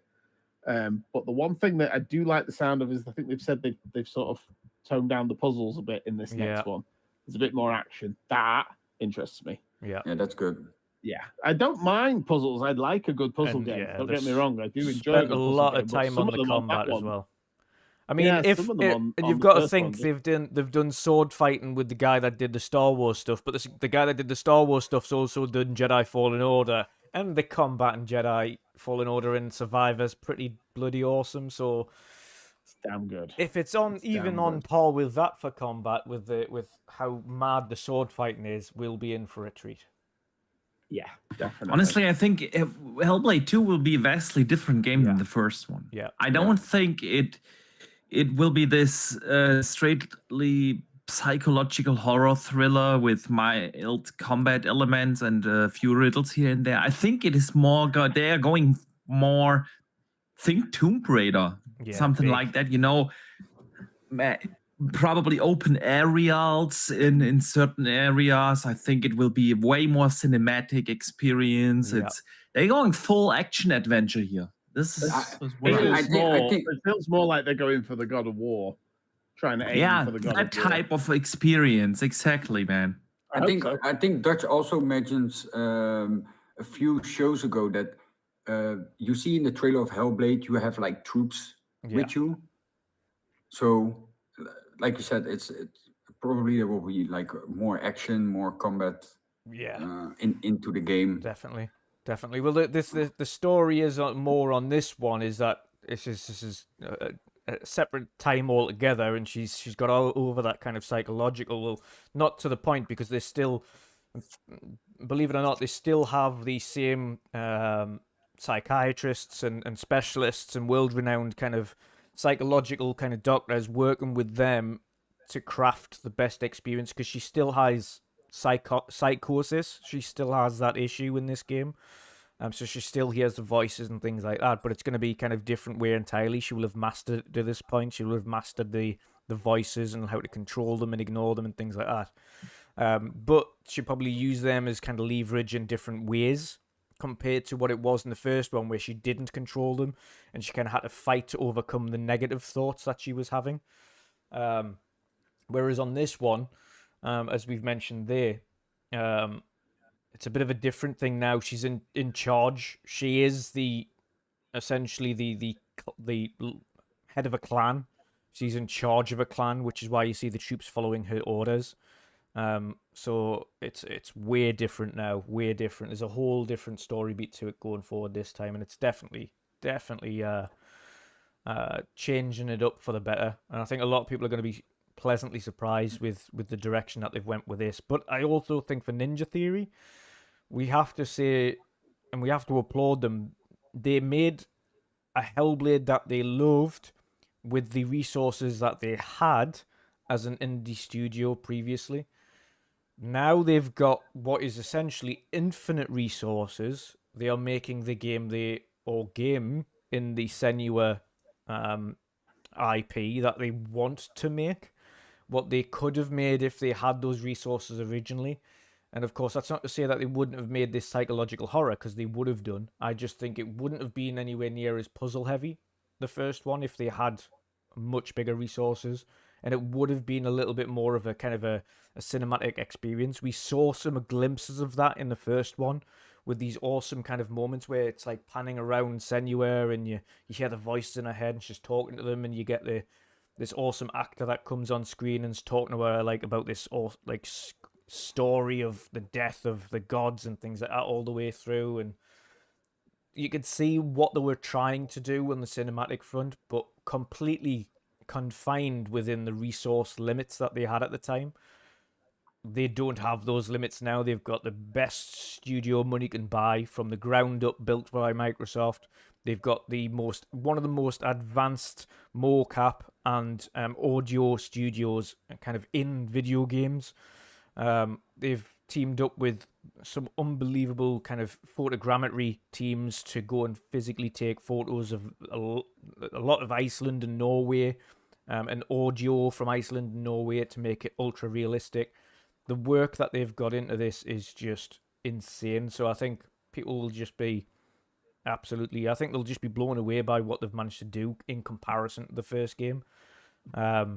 So yeah, it's still the reason why it's one of my most anticipated. It's not just because it's Hellblade, it's because of how much work that team's put into it and how detailed they're trying to be with it. It's just bonkers. I've never known a studio kind of go all out like that, with kind of trying to refine and perfect every aspect of that game and take on things. that note as well, your Project Mara. Yes. Yeah, you just wanted to say that. Yeah, a lot of people are very excited for that one. They want to know what that is and they want to see it. Yeah, that's my worry is that it's not anything other than just a tech demo.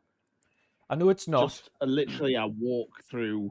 This is how we can make stuff look this real. No, I'm worried it's going to be like a Project Milo, which is like proving that Kinect worked or whatever, and it just never comes out. That's my worry about that thing. Project Mara is a psychological horror experience.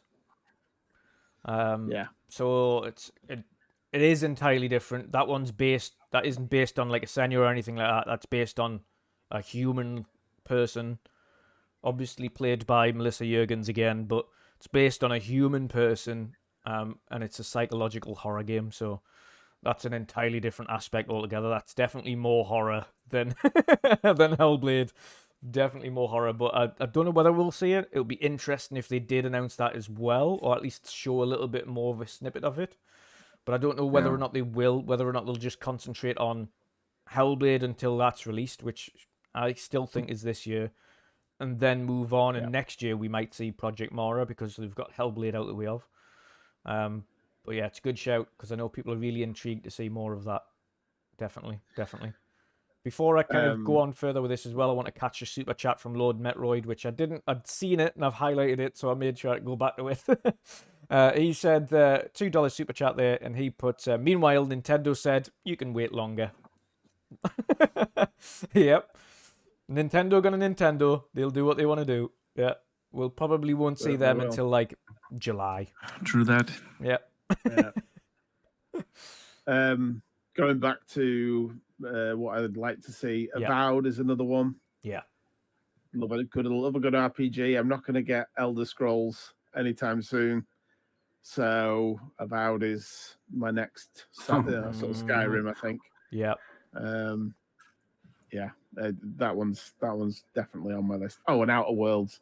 Oh, Outer Worlds 2. I know. I think we're way off on that Yeah. one, but yeah, it'd be nice to see something, Yeah. maybe, but I don't want them to go more down the line of more CGI trailers. I want, we've seen them. Now it's time to see gaming. So if they haven't got anything, just don't show it. Maybe mention it, in one of the other things when the Obsidian are talking about things that they've got coming. Just mention that everything's still going along as planned.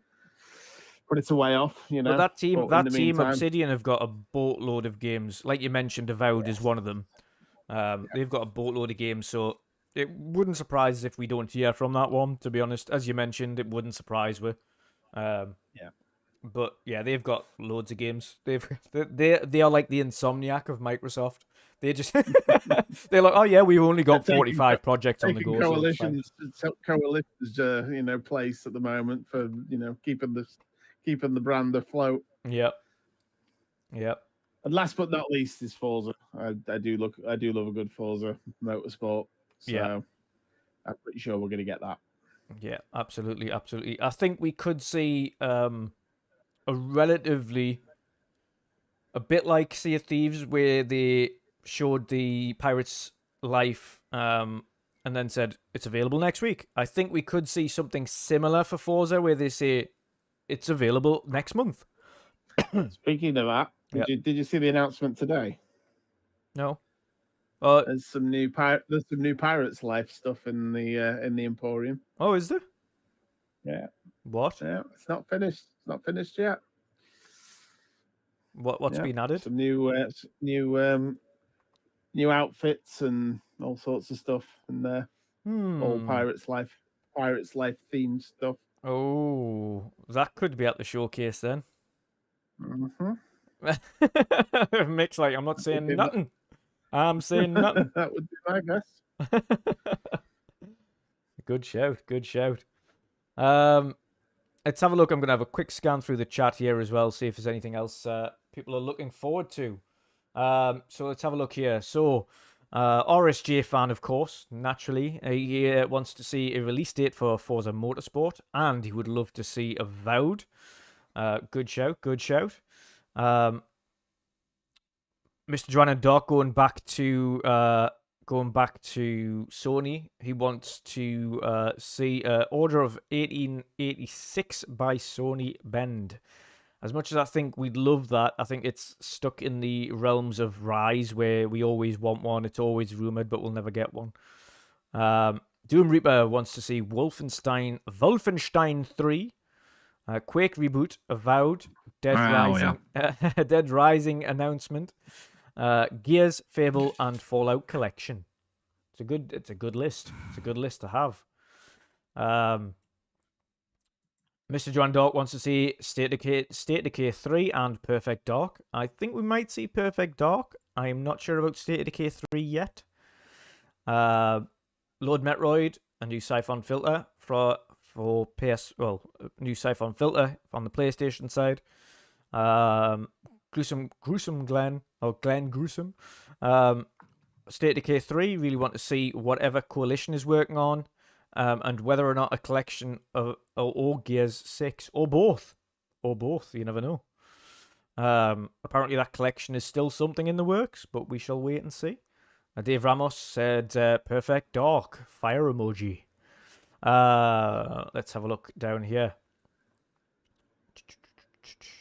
I'll just quickly chip in on that one there about the Gears collection. I really hope the Gears collection one is true, because they got reignited recently. That might be a thing again. Yeah. And if they do, coming to not. PC as well. Yeah. Because It's not. Nah, Listen, I didn't say I hope it is. I'm not entirely sure myself, but I was just recently playing Gears 1 again Yeah. on this laptop that I've got at 120 frames for all the settings turned up. Yeah. Oh, God, it's good. Yeah. Oh, it's good. So yeah, but getting Gears 2 on the PC at least would be a yeah, but it has been rumored for so long, man. It's like one of these rumors. We have those out there. They come up all the time. And they never come to fruition. It never comes to fruition. It's like, and honestly, it just doesn't make sense. If it would make sense for them to do a remaster, a remake, trilogy or something like that, it would be for Fable, man. They have Fable coming up, and Mike, you said it earlier. The younger generation doesn't even know what a Fable is. Yeah. It's been so long since we had Fable 3. When was that? That was like 12 years ago. Fable 3 was 2010. So 13 years ago. We had 13 years since the last Fable. Yeah. So it would definitely make sense to do a trilogy for that, especially with a new one coming out, you know. Yeah. But The only downside to that is I'm not convinced this new Fable's going to be a follow-on from 3. I think no, it won't. It will be a reboot. They will start from scratch, and do they even want to tell people about the old game that has nothing to do with the new one? Yeah, exactly. It's a good question. Yeah, it's a good point. Maybe just start from scratch, get a whole new bunch of people in, and if you're that invested, you'll go looking for it anyway. Yeah. Revenator says he wants to. We might see Kojima's Xbox game. It's a good show, but depends on what Kojima's like. It's entirely up to him if he wants to show that game. And his timescales are few and far between. It's very rare he wants to show his game off in early days.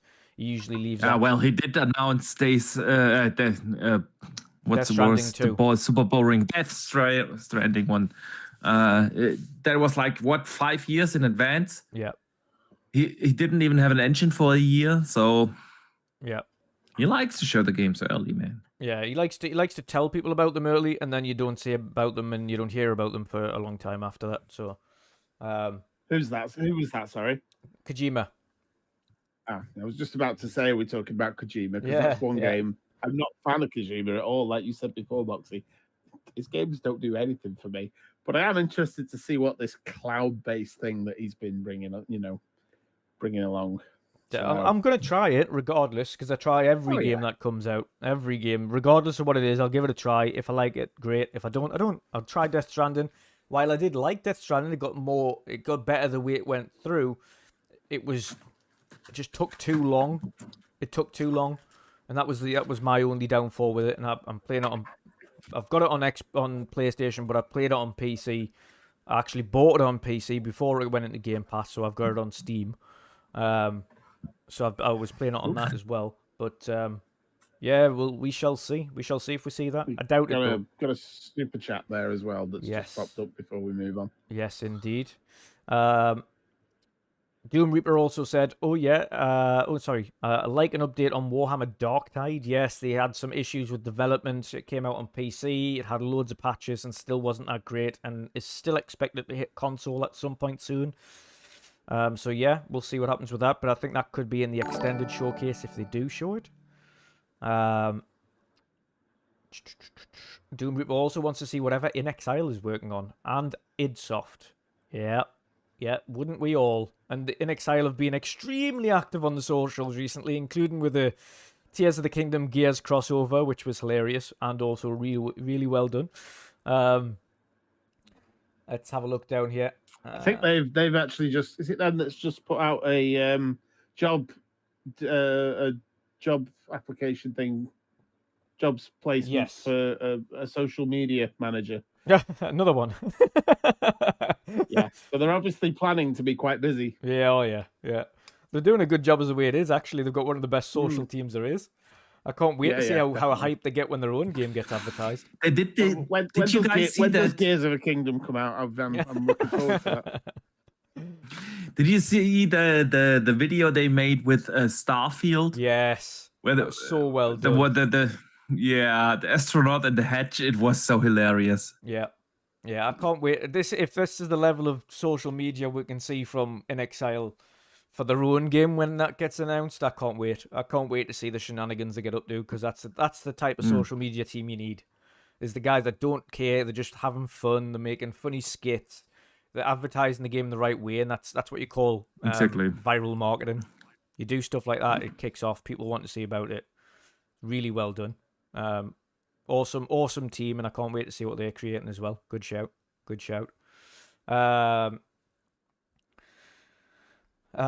Sergeant Sentinel, I think he's been a little bit realistic here, but but we will highlight it, because I have to agree, as much as I'd love to. So I don't want to burst anyone's bubble, but I don't think we'll ever get another Killer Instinct, Rise, Quantum Break, or Recall game again. I've got to agree. Killer Instinct might be the outlier. I think we could see something with that in the future, but it wouldn't be from Xbox directly. If there is a Killer Instinct, they could team up with Ed Boon for that. And he's shown kind of a pleasure of wanting to potentially get involved with that in the future. So you never know on Killer Instinct, but Rise, Quantum Break, Recall, I absolutely agree. We won't see them again, I don't think. If Rise does come about, it'll be multi-plat. I don't think that'll be Xbox exclusive. Let's see, before I get to the super chat, is there any more? Oh yes, Gruesome Glenn again. He says, can we finally see Contraband? Because we have seen nothing. We have literally seen nothing. We saw a CGI trailer. So yeah, I think the time will be now. Again, it's been a number of years since we've seen Contraband. I think we will see Contraband in this showcase. Yeah, absolutely. Lloyd Metroid, give me Sunset Overdrive optimized for the Series X and I'm good. Won't happen. They do no longer own the IP. That is owned by Insomniac now. So that's a PlayStation IP now, unfortunately. So that will never happen. As much as we'd love it, it won't happen. It won't happen. We're more chance of seeing that going over to PlayStation and seeing a PlayStation 5 version of Sunset Overdrive. Did you get the super chat from Angry Hippie? I'm just getting to it. Yep, I'm just getting to it. All right. Angry Hippie, $5 super chat. I want to see a Trapping 2 console port and tomorrow morning's MK announcement. Yes, it's a good shout. So, of course, Ed Boon did put up a post there, and I had it actually, but I'll end up having to skip onto something that I didn't really want to skip. There we go. That was quick. So it is time. Ed Boon puts on a Twitter post there, in a little short clip with a clock as usual. May 18th, 6 a.m. Pacific time. We will see the next Mortal Kombat. So, yes, it's definitely going to be very interesting. Let's see what's happening with that. That should be super entertaining. What's that in Europe time? 6 a.m. PT, dear God. It's in the middle of the night, right? Yeah, I think so. 6 a.m. PT, 2 BST. It is 2 o'clock in the afternoon. So 3 o'clock your time. So it'll be middle of the day when I'm at work. Middle of the Glorious. Day. Thanks, Ed. Cheers, Ed. I should be home by then. Yeah. Good job. It's just a Twitter post or something like that they'll be putting up, or some video or trailer release. So, yeah, I'm looking forward to seeing the next one. It is a good year for fighting games, though. It is a good year for fighting games. You've got Mortal Kombat returning. You've got Tekken returning. You've got Street Fighter 6 coming out next month. Only 3 days before Diablo. Dear God. Busy time. Really good year for fight fans. Lots to look forward to. That game is going to end my life, man. Yeah. It's going to be super interesting. But yes. Boxy, sir. What are you most looking forward to coming to the Xbox showcases? Showcases, plural, because there's 2. showcases, And- right? Yeah, Potentially Summer Game Fest, because Xbox are taking part in that as well. they do. I don't. And that is a I showcase this year, believe it or not. This is the first time he's actually turned it into a full showcase. Not several days. Summer Game Fest on the June Summer Game 8th. Fest is one showcase, It's a yeah, because singular all the others did just do their own thing now, Yeah. and not use his umbrella. Nevertheless, 40 different publishers gonna be there, or developers gonna be there, Yeah. and it's. Listen, I'm not the biggest fan of Jeff, but we gotta give him credit. Oh, absolutely. I know people always say, ooh, it's like you can forget his shows, and they don't have, pardon me, these memorable moments. And while I do agree that there was not like a Keanu Reeves coming onto stage and saying your breathtaking moment on a Keighley show, he still got some great games, yeah, like Call of Duty premiere gameplay, like I don't know, Elden Ring being there. He does put together enjoyable shows if he would just dial down a little bit on the ads. So, but from the game side of views, there has always been some great announcements. So what I do expect there is from Xbox at the Keighley Summer Show, Summer Game Fest, Starfield. It's like Starfield is the biggest thing that comes to Xbox probably ever. Honestly, like whenever did they have a bigger launch than Starfield? Yeah. Halo 3 maybe in the ballpark. But this is like the new game from the makers of Skyrim.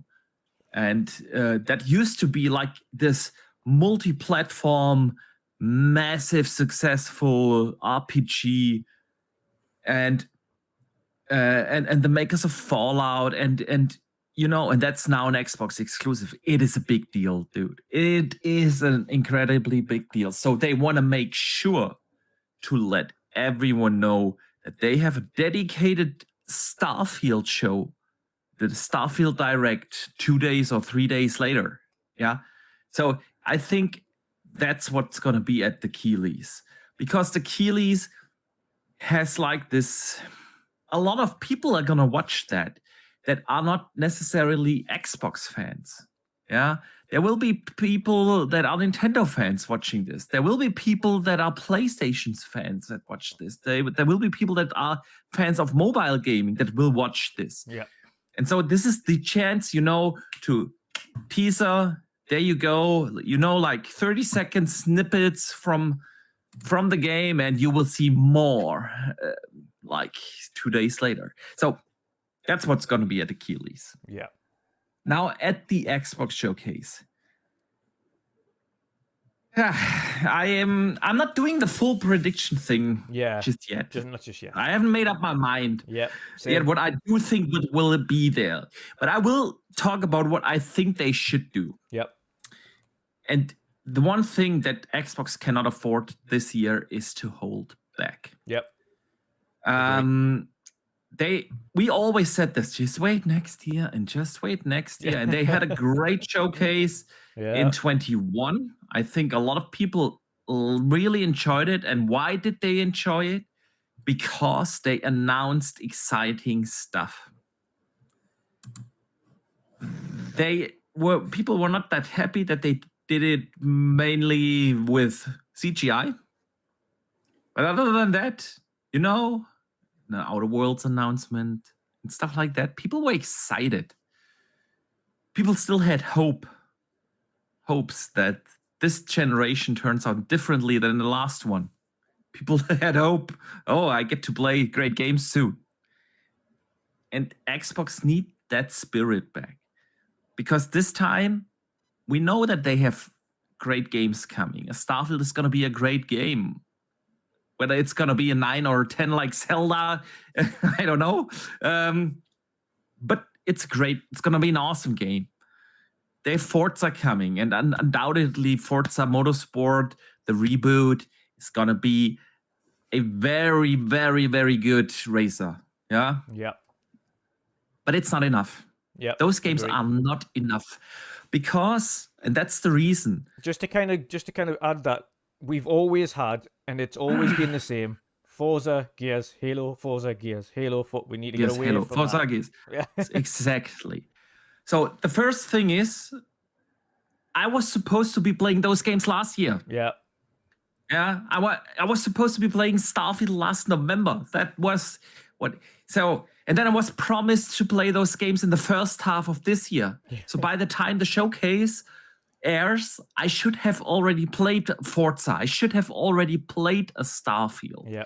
So those games are definitely not even close to enough. Yeah. Because that's just catching up on the promises of the last couple of years. Yeah.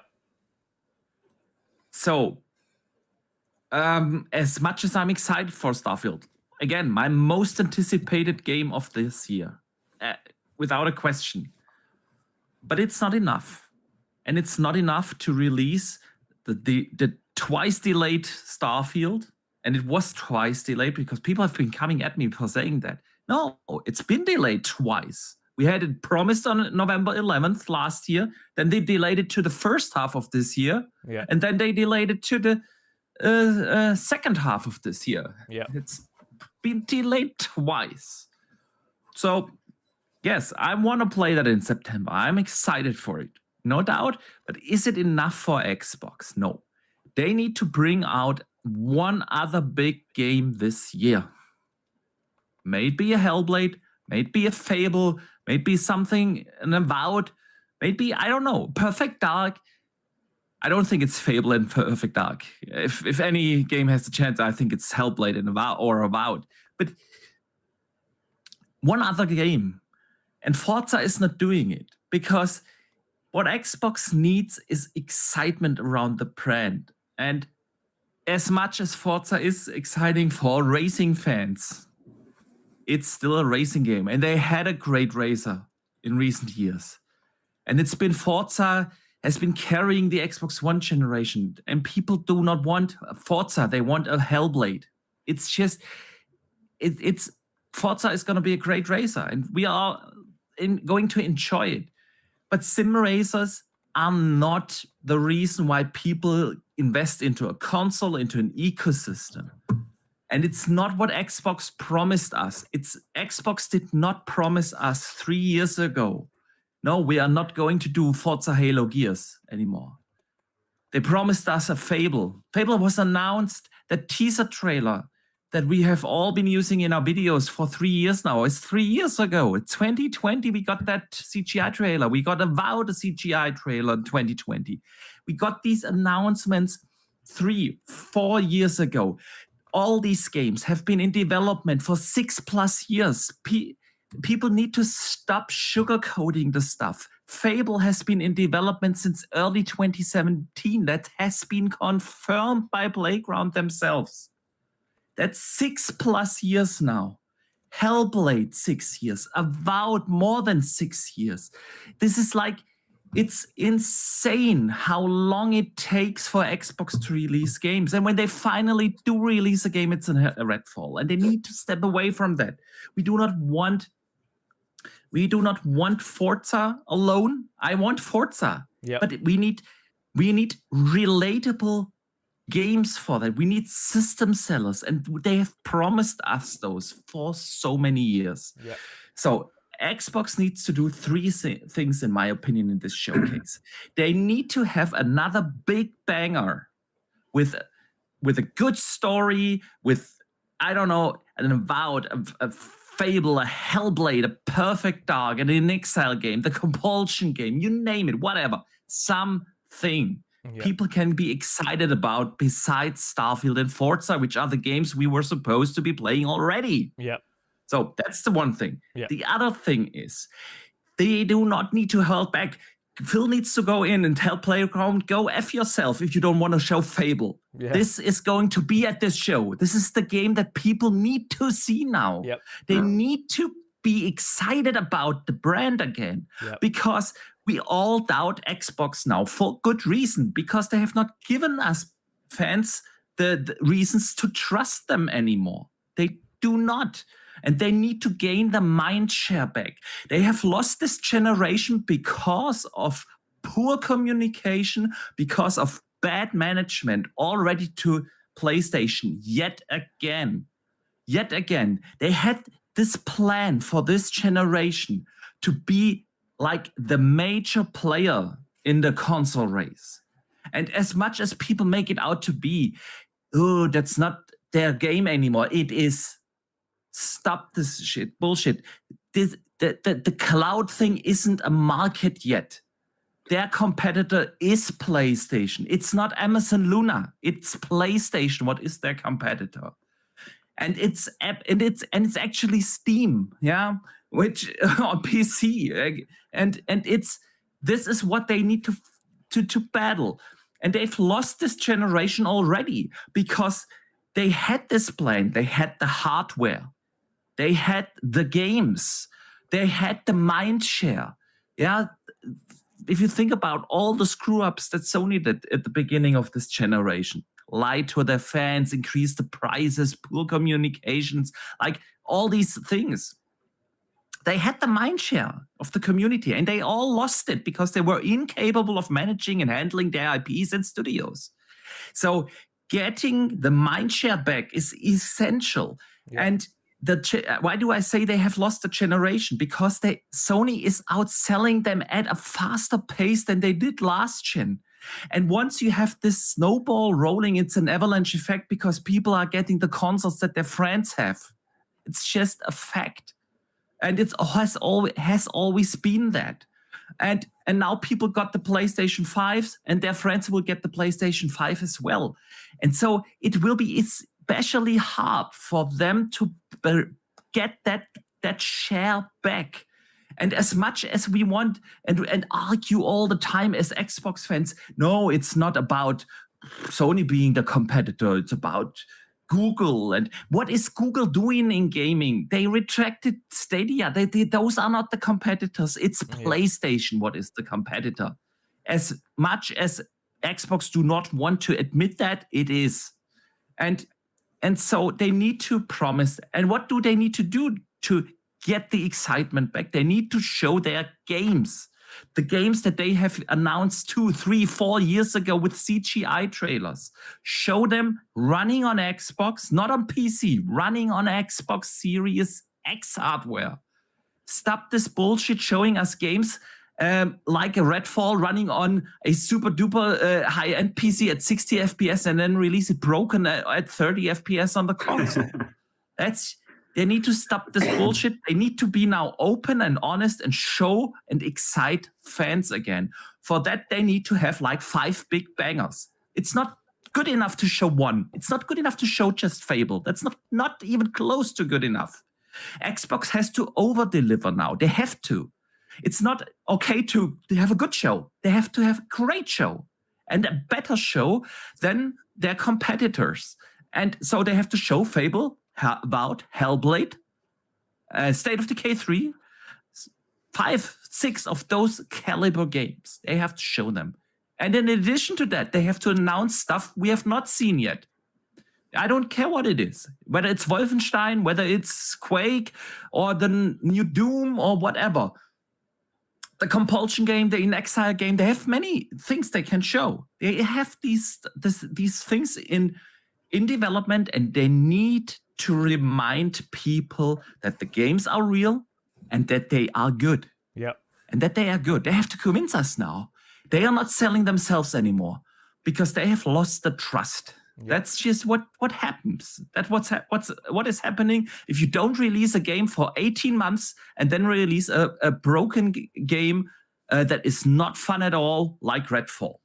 That is what's happening, and they put it on themselves, and they cannot hold back anything for next year. Yep. The deal is now, and so that's what I expect from Xbox. Yeah, that's what they need to do. Again, show us, have one other game ready for this year. Hellblade. Have Hellblade ready. Have show us those games in action, and really like 5, 6, 7 of those bangers, not 1 or 2, 5, 6, 7. And the third thing, stop showing them on CGI or PC. They need to show them running on Xbox, because console gaming is what made the brand big, and they have to do this show for the console gamers that have felt left alone in the rain, that feel like they are second-class citizens in the Xbox ecosystem, and that have not gotten worth their money. So that's what I think they need to do. And then we shall see. Yeah. Yep, absolutely. What would you like to see, though? I mean, outside of that, games-wise, specifically games-wise, what are you most anticipated in seeing? What would you like to see? Yeah, well, I'm a big RPG fan, so especially high fantasy. So I definitely, with Mike, I need to see a Fable. Yeah, I want to see that. I want to see what where Playground is taking that IP, what they make of that. this. Are they which art direction are they going for? How are they going to keep the humor? What are the gameplay mechanics? I want to see that. I want to see Avowed. Obsidian is one of the best RPG studios in the world. Besides CD Projekt Red and those, I put them on that pedestal because they have delivered such fantastic RPGs, and now they have a significantly higher funding for many years. Yeah, for many years now. They've been acquired in 2018, so it's been a while. Yeah, that they had a proper funding and been working. Avowed was the reason why they got bought in the first place by Microsoft. Yeah, that's what they told us. Yeah, they've seen the game, and that was like the tipping point where they said, okay, we need to get that studio in the Xbox roster. So yeah, man, I want to see Avowed. Those two are definitely. I mean, Hellblade, of course, is gonna be a technical masterpiece. So, but besides that, we should definitely be excited for to see a Perfect Dark or something like that. But I want to see stuff like I haven't seen yet. I like what Pat said. I want to see what is Indiana Jones. Although I don't think it's gonna be there because Todd Howard is just busy with Starfield. But that's definitely one I would love to see. I would love to see if the Quake rumors are true. So that's definitely. And I also want to see what ZeniMax Online actually is working on. What is their new game? What will we end up getting from them? And then there is just one studio that is near and dear to my heart, and that is the Coalition. Yep. It's time, guys. It's time. Blow us away. Save Xbox yet again. Epic graphics, epic games. You want to see that. So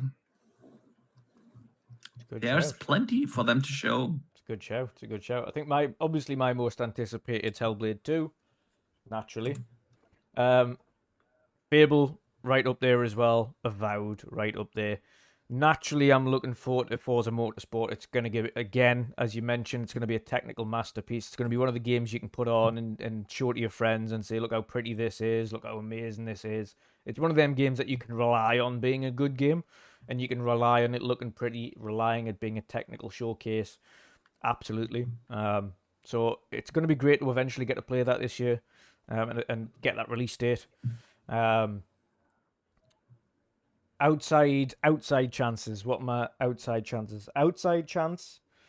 State of Decay 3. I'd love to see that. I'd love to see what they've done. Being what would be classed as probably a AAA studio now. They've had a significant investment, and following on from the work that they've put into State of Decay 2.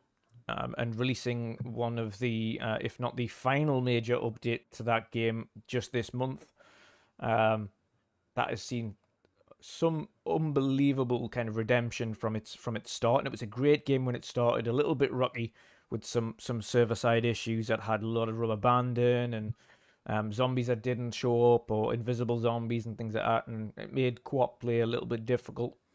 But since then, they've done absolute wonders with State of Decay 2. Significant upgrades to fidelity and It is a textures great and everything. shout, man. Yeah. Yeah, So that's true. I cannot wait to see what they've and again, like you say, one of the teams that See- that have been working along with them, the coalition. Yeah. See, may I interrupt here real Yeah. quick? Because when I'm so critical about Xbox right now, I get a little angry because you just proved the point that in theory, their future looks so bright. Yeah, Look at all these unbelievably games we bright. know already. Yeah. And everyone names different ones: Hellblade, Fable, Avowed, Perfect Dark, Indie Jones, State of Decay 3. That in theory, the future looks so great. Yeah. So Yeah. it's time for Xbox to over-deliver, man. Yeah, absolutely, and I completely agree with you. Now is the time of no more wait and sees. Now is the time of no more promises that they don't deliver. No more You know when we also said that? last year and Last year. and last year. And that year before. Yeah. And that year We say before it all the that. time because, again, for anybody who watches thing. this show religiously or watches this show week in, week out, you know we don't go. We do not go easy on Xbox. We never have. We call a spade, and we like to call it out when it's wrong. We like to praise them when it's right. It is how it is. That's how you should be about every platform. It's not one or the other.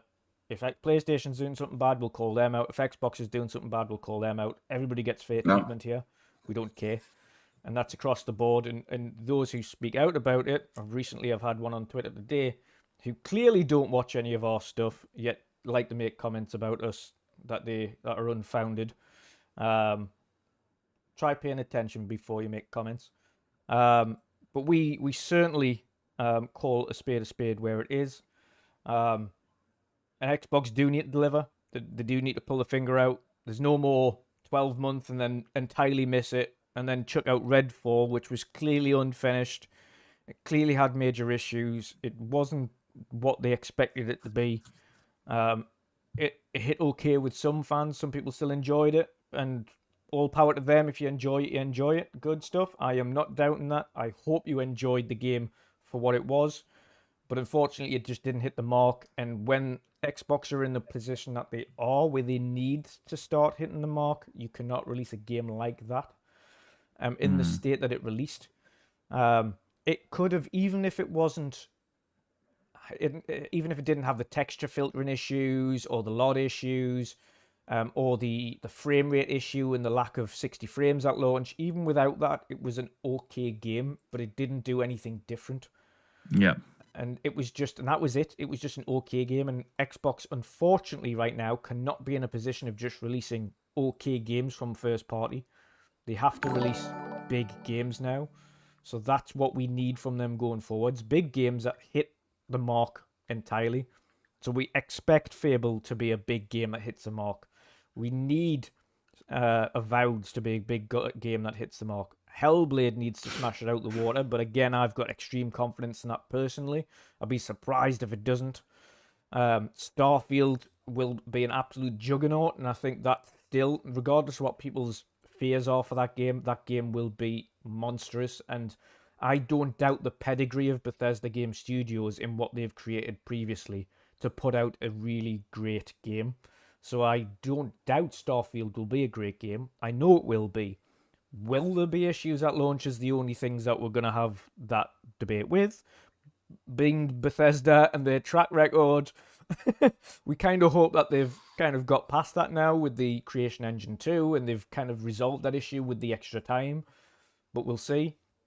But these games, these big first-party games that are coming out in current gen going forward, need to hit the mark. There is no ifs or buts these days. We can't have another in the next 12 months and then miss it entirely again.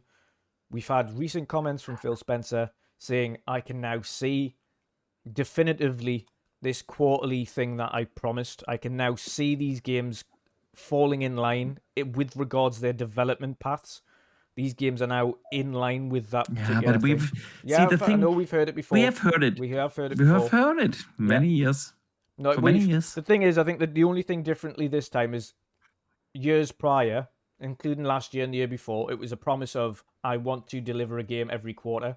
He hasn't said that this time. The comments this time are, I can see now on the development pipeline and where games are That's true.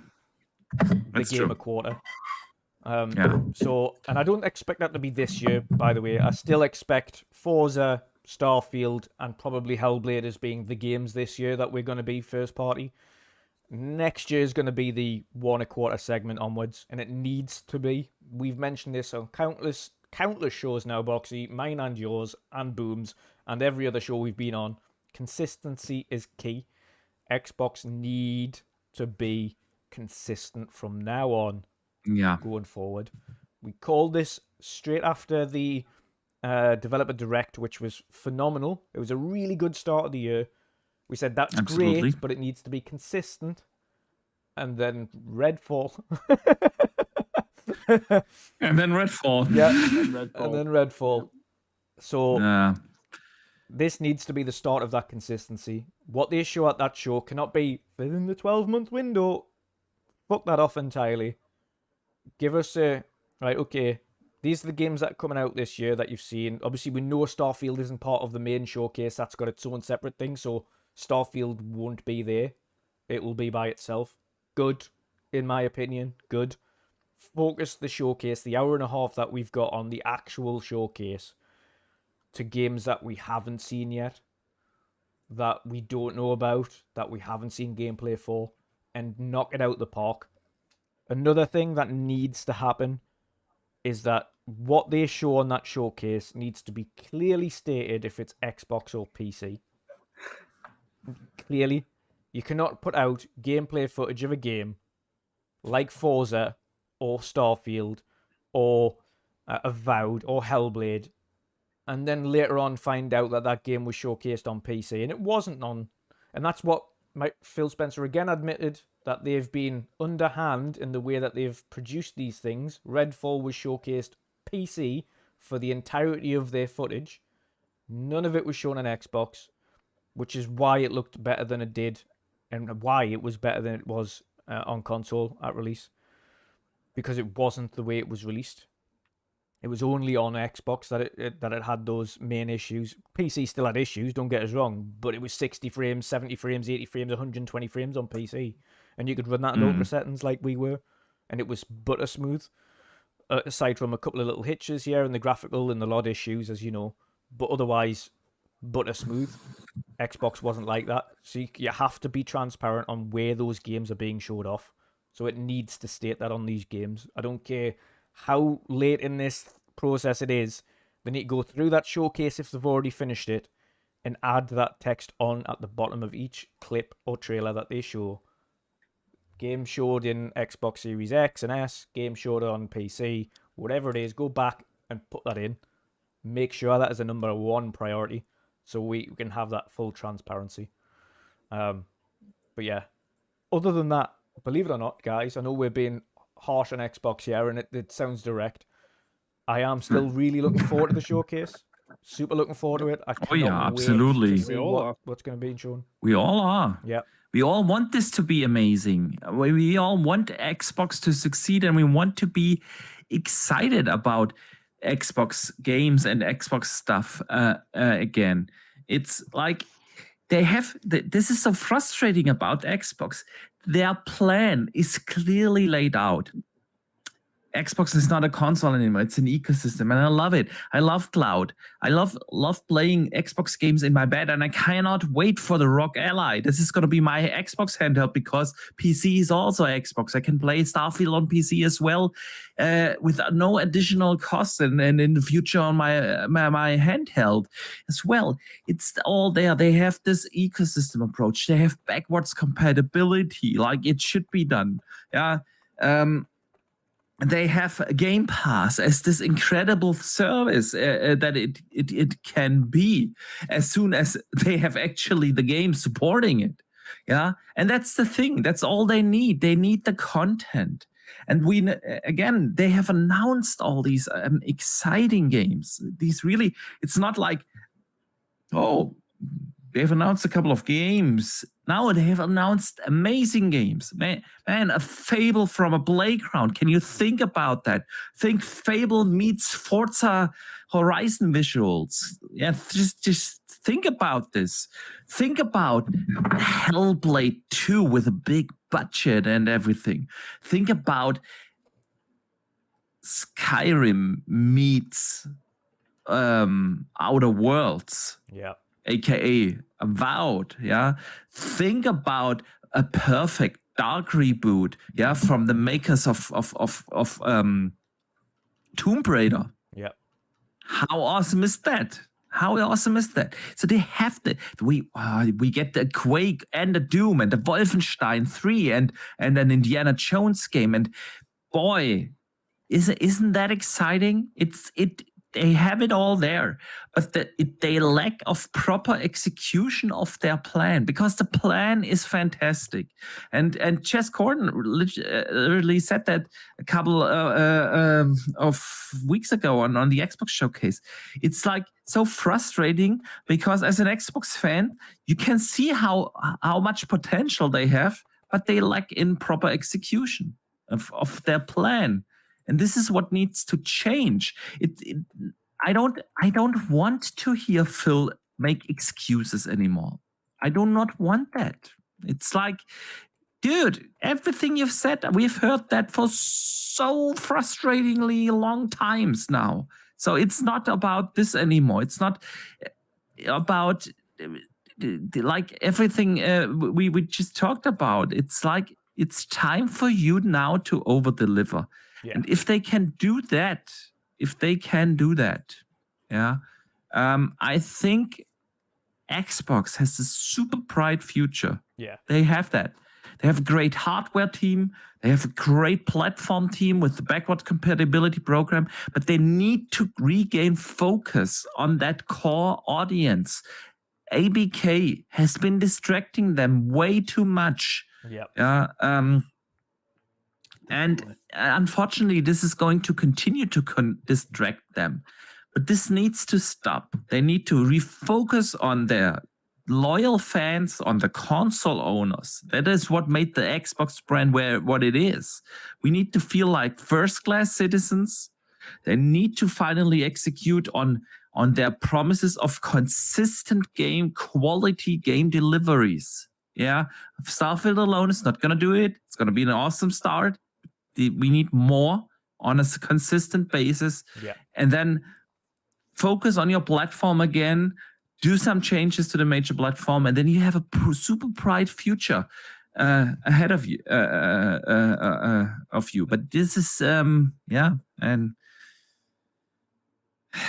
we've been saying this for so long. I'm getting tired of it already. It's like, but now is the time for them to deliver, and fingers crossed. I'm expecting a great show. Put it that way. I am expecting a great show. I am. Me too. Me too. You know what it is that I'm more happy about, as I am so glad we're getting to see all the big companies in the space of 2 weeks do their showcases. We're getting to see PlayStation showcase and what they're getting developed. We're getting to see Xbox's showcase and what they're developing. We're getting to see the Summer Game Fest with a multitude of things. We'll eventually get to see Nintendo probably a couple of weeks after that with their showcase. We're getting Starfield. We're getting Ubisoft. We're getting a number of awesome things coming up. The Tribeca festival as well, just beforehand, and so many different and the showcases. PC game showcase was also announced on June 11th now. So a lot of awesome things coming up. And this is what gamers like. This is what gamers love. Is this time of year. So believe it or not, we're all super hyped. It's good to see that they haven't done the splitting it up like they did that first year. Yes. With the COVID. Thank God. Give us it all, and give us lots to talk about in one go. Don't spread it out like they did that year. Yeah. When E3, like E3 2 weeks and then 2 weeks and then 2 weeks and then 4 weeks. Yeah, and then... well, it was even that. I mean, Ubisoft had like 6 months between some of their showcases. Yeah. So. Yeah, absolutely. There was something in chat I wanted David Mack, unsubscribed. How dare you, sir? um, um, I've lost it now. I'm sure there was something in chat that was asked there. Oh yeah, there was actually. Let's Oh, have a you look. were asked about what AJ studio Head if you could H, buy. yes, that's the one. Said if you could pick any third-party studio and a second-party deal with Xbox on one of their IPs, who is the studio and what is the game? Mine would be Gunfire Games working on a Mech Assault. Good shout, good shout. Oh dear me. I would, to be honest, I would love to see, and this is only because it's since the ABK stuff's come up as an ideal thing. This is where my head went straight away. If they actually let the studios do new games or do different things as opposed to working on Call of Duty, but I would still love to see Toys for Bob work on a Banjo-Kazooie reboot. I'd love to see Banjo-Kazooie come back and be the big Ratchet and Clank for Xbox that it could be, by Toys for Bob, etc. I think it could be, if somebody picked that IP up and did it justice, it could be a really big game for Xbox. And I don't know why they haven't done that yet. Banjo is such a beloved IP, and modern times, especially with the success of Ratchet and Clank and how well that's done, Banjo-Kazooie would be absolutely phenomenal with a new engine and a complete reboot. What about I've got a Mick? crazy one, man. Oh, go on, Boxy. Go on. I'll let you go first. I want. So what's the question? Which Third IP? party studio and second party deal, and a second party also. Third party. Yeah. So I want CD Projekt Red to do a Mandalorian game. Specifically for Xbox, though. Yeah. Absolutely. Definitely. Yeah. Definitely. Yeah. I wouldn't care. But no, think about this, man. Mandalorian, the lore of Mandalorian is like made for a big open world RPG. And then have the best in class to do it. I've got another one, actually. He has since Kojima isn't allowed to do his Silent Hills and they're doing it themselves. He has a dormant IP that Kojima could work on in the horror franchise. Alone in the Dark. But the problem would be we would fall asleep in the intro before we actually get to play the game. But then you have a look at PT and what Kojima was planning with PT, and that was one of the most freaky horror experiences I've ever played, even as a playable demo that he put out there. Yeah, that's true. So him doing Alone in the Dark would be that would be phenomenal, and that would be kind of his new, since he can't do Silent Hill now because that's being dealt with separately, doing Alone in the Dark by Kojima and letting him do his horror thing with it. Oh yes. Yeah. That's true. Mick, what about you? What third party and a second party IP would you like to see combine? Oh, that's as an Xbox deal, essentially. Yeah, Boxy's one of the Mandalorian was definitely up there. If that's already taken, I would like to see anything. I mean, I hate to say this, Star Wars 1313. Yeah, was just the whole concept of 1313 was that you weren't a Jedi, you weren't anything special. You were just like you were a smuggler or a soldier or whatever, and yeah, you just worked out of Coruscant doing all those different. There's so many levels to Coruscant. It's a, the theory of it is just a scary ass place. Yeah. And so it's an infinite possibility of stuff that you could have done in that game. Yeah. And just having that kind of being a smuggler, being Han Solo and having a ship and flying the castle run in 13 parsecs, it's that kind of that would have been that something like that would be amazing if you could get.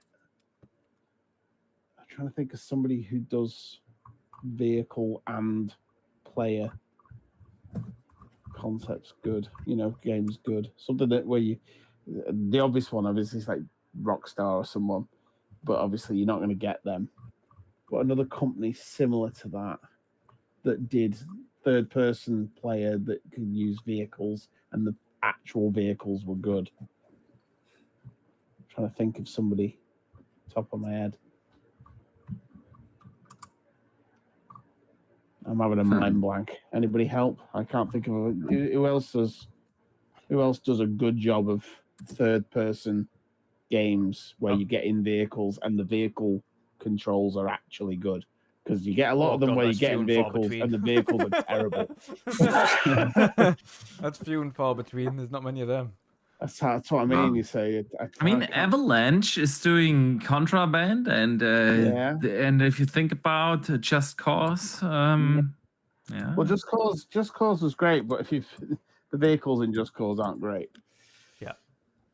But then the flying and the mechanics of flight, the flight and the grapple shot and everything, that would fit in well. So if they could nail down the vehicle, moving the actual controlling of the vehicles, then Avalanche, would probably be a really good mix for something like that. The other one is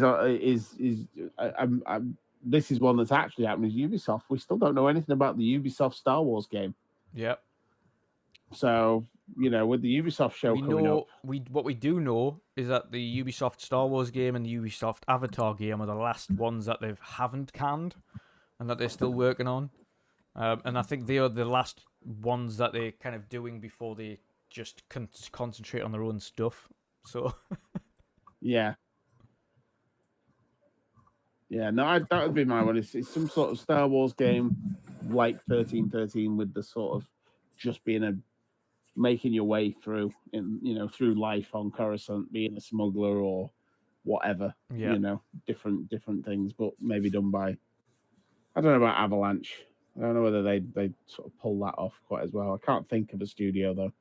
I'm sure there's somebody out there who can think of one. Crystal Dynamics would be all right, to be honest. Yeah,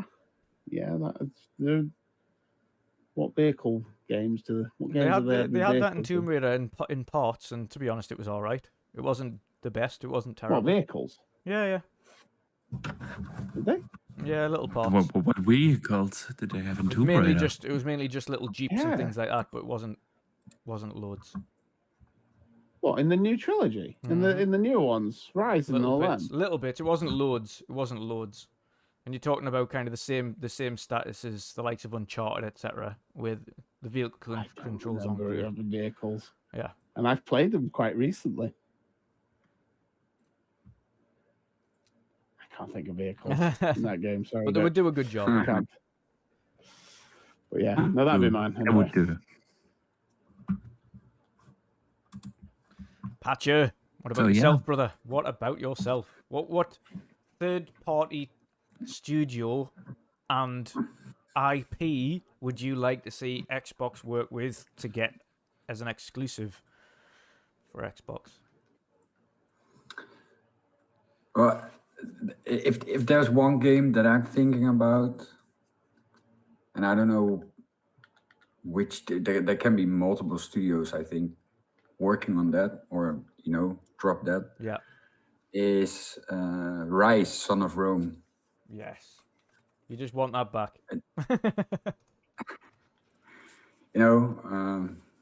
This is, I think, one of the coolest game or greatest game also played back in the days. But yeah, like I said, there are multiple studios, I think, that they can work with that game though. Yeah. Especially nowadays, because that game is from 2014, 13, I think. 13, yeah. 13. Yeah, so it's 10 years. Oh, yes. And it still looks great to this day. Yeah, exactly. So can you imagine with the Unreal that you have right now? Yeah. What they can make. Yeah.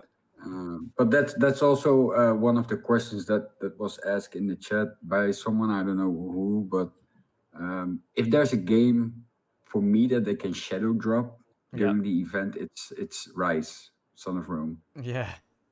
You just Part want to see 2. Rise I come don't back. know. Yeah. Yeah. Awesome stuff. Awesome stuff.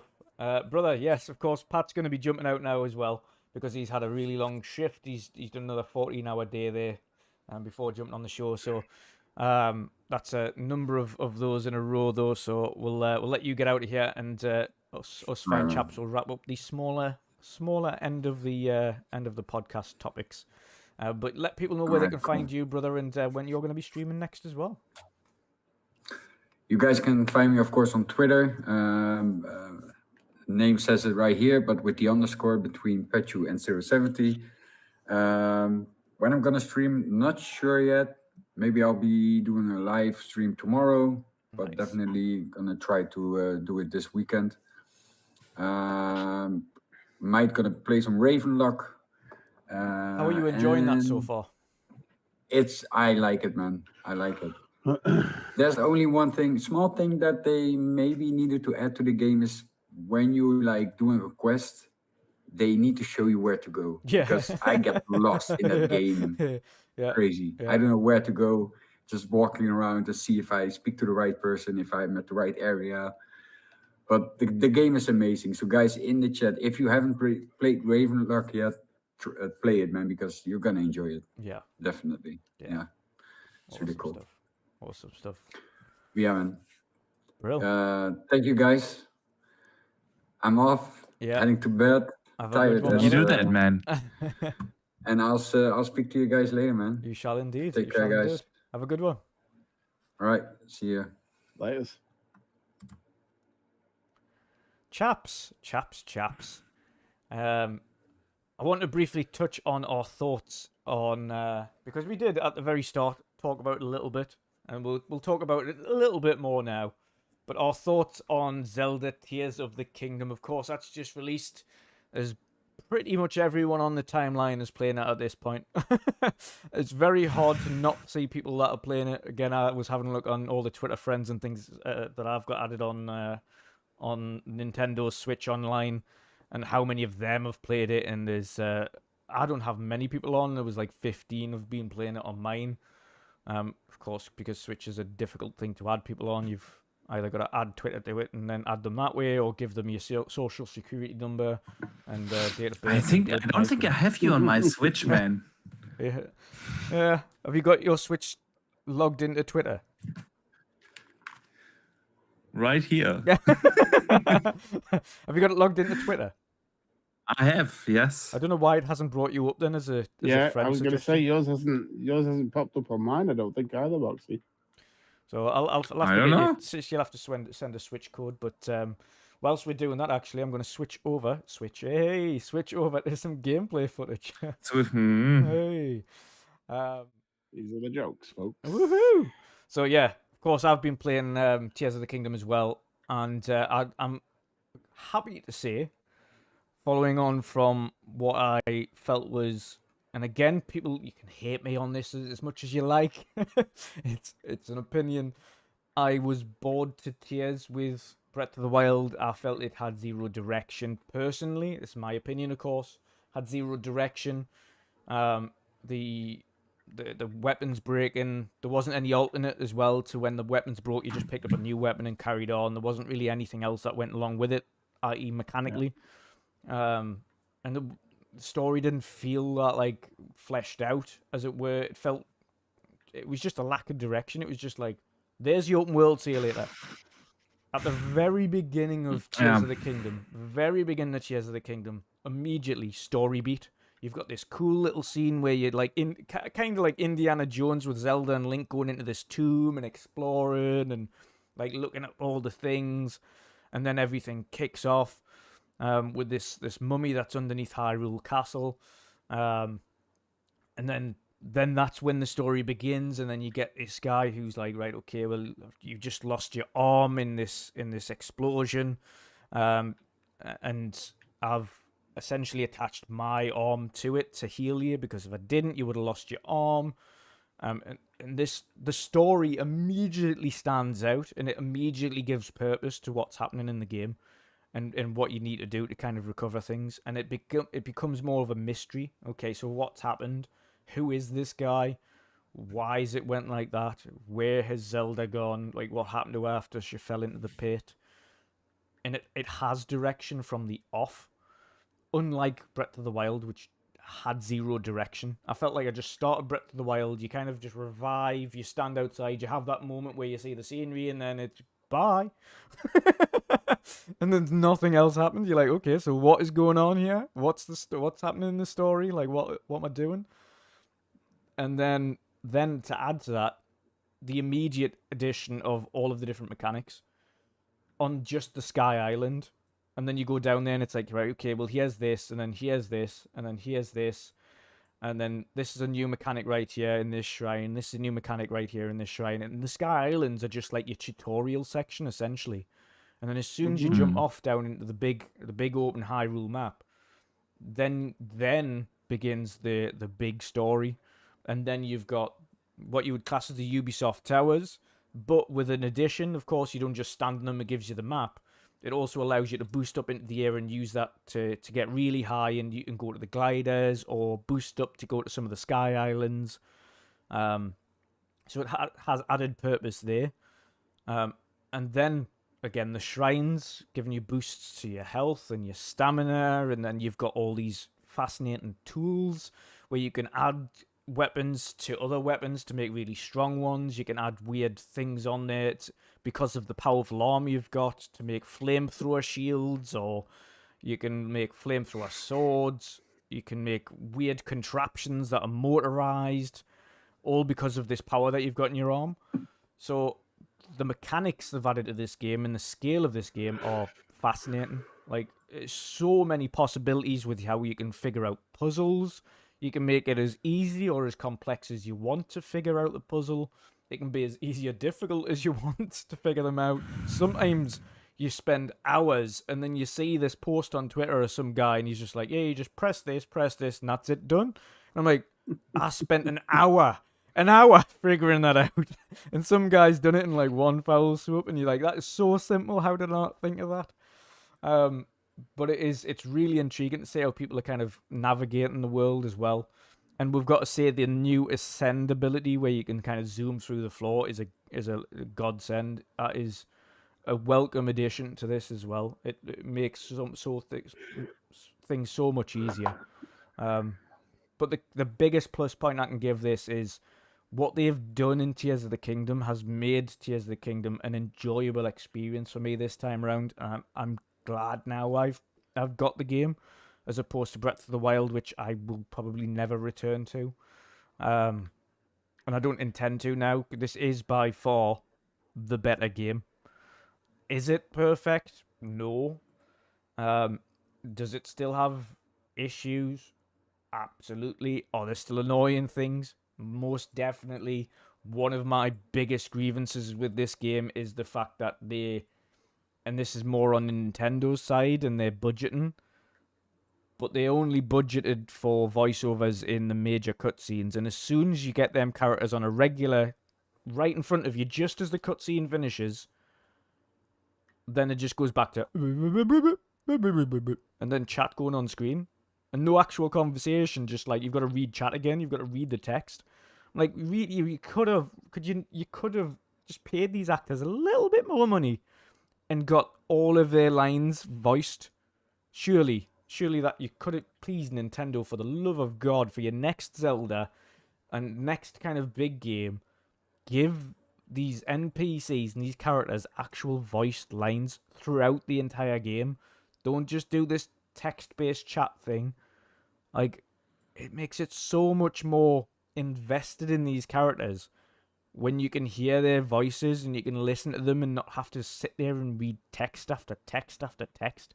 Because half the time I'm just scrolling through it and just finish it and get to the next one. So that's one of my biggest gripes on it. Secondary, of course, as much as they've improved the weapons, they're still breakable. They're still crap at times. You still go through 100 of them.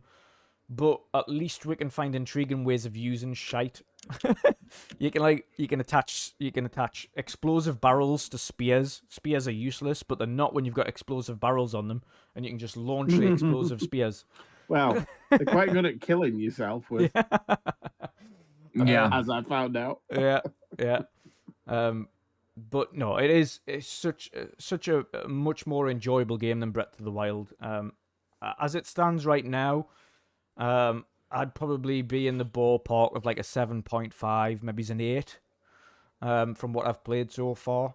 I probably wouldn't go, even throughout the game, I probably wouldn't end up higher than maybe an 8.5. Would it hit my game of the year, regardless how much time I've been playing with it? Would it hit my game of the year for the year? No, I've still played better games with better stories, better acting. So far, is it a really enjoyable experience with really awesome mechanics? Yes, absolutely. Is it one of the most intriguing and one of the most mechanically great games so far this gen with so many experiences? Absolutely. So hats off to the team. It's one of them times in the past where you think, how can they make this game better? A game that was critically acclaimed, a 10 out of 10 across the board previously, it was like a 96, 97 last time. How can they make that game better? And they've went into it, they've improved certain aspects, they've made sure the dungeons are more enjoyable, the puzzles and the shrines are far more enjoyable, the characters are more, the world's better, the fact that you've got 3 tiers of the world, the dungeon, the overworld, and then the Sky Islands. Like, everything they've got on this game has been improved over the previous one, and that's so hard to do when you've got a game that's critically acclaimed as a masterpiece, like Zelda Breath of the Wild was, to go out there and have to deliver something that's better than a masterpiece, and they've managed to do it. So hats off, absolutely hats off to them. And again, for me, who's someone who didn't enjoy Breath of the Wild at all, to be enjoying Tears of the Kingdom and have a reason to turn on my Switch again for the first time since Pokemon Scarlet, thank you. Because it's few and far between with Nintendo at times. So yeah, I'm super hyped with it. What do you guys make of it? First, I'm going to go to Boxy. Boxy, what do you think of Tears of the Kingdom so far? Well, I mentioned a lot of things already in the beginning. I would definitely rate it higher. Yeah. With the little I've played so far, not even close to finishing it. But I really do enjoy it. It has a lot more Zelda vibes than Breath of the Wild. My problem with Breath of the Wild was that it was a great game in itself, but it was not capturing the Zelda vibe mood. You know, Zelda needs dungeons. Zelda needs this, you know, Metroidvania thing, mechanics. Zelda needs these epic moments, the quirky characters. It's like that what makes a Zelda game a Zelda game. Yeah. And, I've been growing up with them. I've been playing them as an adult, and I love Zelda. And Breath of the Wild was not a Zelda game. It was a great game, but it wasn't a Zelda game. Yeah. And this one is kind of in between. It has a lot more of those Zelda vibes. Still not where an Ocarina of Time is, or I don't know, a Twilight Princess is, or you know, or Link Between Worlds, or you name it, Wind Waker. Those, but it is still a lot more Zelda-esque. It's a way more Zelda-like game, and it is still a fantastic open world game. Is it like the 10 out of 10 that everyone makes it out to be? I don't think so. I mentioned earlier, like the annoying cooking mechanics or breaking weapons to take away. Also, I want to mention, like, it's a very Ubisoft kind of open world. Yeah. I'm just saying, all we're missing is are the question marks on the map, but gotta unlock the towers to, you know, it's I said this the other night when they put the towers in. I was like, is this Far Cry? Yes, That's until exactly. you launch So, 400 feet in the sky and you're like, holy shit, what's going on here? and don't misquote me now. I have nothing against this mechanic because it has been a very good, proven open world gameplay mechanic. That's why Ubisoft puts them in every game, but Zelda does as well. We just gotta be real. Yeah. So, but no, it's like what I really do like are these epic set piece moments that they have. Like I mentioned earlier, the first time getting on your horse is fantastic. It's like, and these minor, these small attentions to details. You know, when I told you that earlier, when you cook, Link is whistling all the tunes from Ocarina of Time, all of them randomly. It's like fantastic. I love it. Then what I really liked is when you enter for the first time that village Kakariko, you know, that's in every Zelda game. Yeah. I love that. It's great. And so no, it is a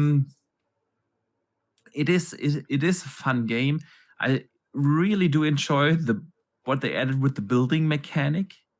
Like every Zelda game has this one kind of mechanic that is a complete new and game-changing thing for that particular Zelda. I don't know, Link Between Worlds, you know, where you had this mechanic where you enter the wall. You had to use that in more or less every riddle, and this one has the building, and it's great. It's fun. It's not just hilarious on Twitter where people are building dildos and whatnot, but it is like a real fun mechanic, and it's from when you scroll through your socials, you think like this game is all about building. Everyone is just posting pictures from them building stuff, and it's actually not that big of a mechanic in the game. You sometimes have to do minor things during not a dungeon, but during a shrine. But you got the classic Zelda gameplay, and I actually like what they did to the combat system with the evade system, where you get these supers when you hit the timing right and stuff like that. I'm having a blast, man, with the game. Do I think it's a masterpiece? I touched on this earlier. Masterpiece is something where you have like these incredible milestones in video game history, and I don't think that's that game. That was Ocarina of Time. It's still a very, very good game. And I'm glad I got it day one, and I'll be playing a lot of this over the next weeks, man. Yeah, definitely. What about you, Mick? What's your thoughts on Tears of the Kingdom so far, then? So, yeah, it's great. You guys have covered a lot of the problems that I've had. Yeah. One of my first ones that I found was the controls. Mm-hmm. I really had difficulty getting grips. It feels like some of the obvious things that we're used to with all games. Yeah. And it's not because the controllers, obviously, on Nintendo's are the opposite way around, because I always use a Pro controller and have it on the big screen, and I can flip the buttons around, so it's just like an Xbox, and it works exactly the same. But I found like just things like there's two the bumper buttons, and the one that you use all the time feels like it should be the one on the right hand side. And the one on the right hand side just throws your weapon. And if you've got a half decent weapon and you throw it off a cliff by accident. Yeah, I've done that so many times accidentally. Like, oh, yeah. And I've done, like you say, I've done it so many times. You'd think I'd have learned by now, but I still find myself, even now, playing, I don't know how many hours I am into it, but many hours now. And I still think I just need to fuse this to this, or I just need to grab that and move that. And I go, click. And he goes, and I'm like, no, don't throw the weapon, press B, cancel, you know. So Yeah. it just feel like that one and the L button, which is the one for going into it, should have been the other way around. That and the what was I going to say now? Some of the I found that what I'd not done was I'd inverted the camera, which I always have inverted, but I hadn't inverted the moving. So part of the reason I was having problems was the camera was inverted, but then when I went to grab something and move it around, that wasn't inverted. So I was smacking it into the floor and not lifting it up and things like that. And I realized there was another option I was supposed to flip over for inversion. So I sorted that out. The graphics are just the same as Breath of the Wild. Yep. I can't really expect more No, from can't, that. literally It's can't at this point. You literally can't. They don't. They never sold this system as a next gen. I mean, it isn't next gen, is it? Really? No. It's last gen. Even though I've got the OLED Zelda one now, it's great when you're on that. It really does look nice. But most of the time I play docked. That's the thing with the Switch And that games. They way- always look super nice when they're handheld. Yes. You put them on a big That's 'cause screen it's a and you're tiny like, little screen. "Ugh." Yeah. The And weird then- thing is, I've been asking myself this. It's not just the looks, because you can explain the looks. You know, Yeah. the if you shrink down an image, you get the higher pixel density per inch. Yeah, it's like that makes sense that an image can look clearer and cleaner. I mean, yeah, sometimes you have the same on your smartphone. If you make a photo and then okay, it looks good, and then you watch it on a big screen and think like, what's that blurry shit? So that makes sense. But wonders me is that the frame rate feels so much smoother. It plays like a 30 FPS game. I know, clunky and non-responsive on my big screen, but somehow in handheld mode, it kind of looks smooth. That's so weird. Yeah, I'm the other way around. I find that when it's on the big screen, it looks like it's 60, but on the handheld, I can see the frame rate, so it's definitely not. I don't know about you, Dutch. Do you find when it's in docked, it runs smoother? I'm Or playing on the I'm playing it docked on a smaller 22-inch LED screen. So it looks smooth there anyway. And again, with it being a smaller screen, well, say smaller than the big screen. I stopped playing Switch on the big 50-inch TV behind us because it doesn't look great. None of the games look great on a big TV. They just don't. Whether it's Pokemon, Zelda, or otherwise, it doesn't do it justice on there. They actually look better on a smaller screen. So now I stick to playing Switch games on the 22-inch little OLED screen I've got there. So, and it looks great. It looks great. Looks smooth. It's vibrant. It's far more vibrant than it is on the big screen. But yeah, I couldn't play this on the big screen. It's either handheld or that little LED. My thing is, I get why they do the cell shaded look in that game. I do get it. It makes sense. It's a timeless look, you know.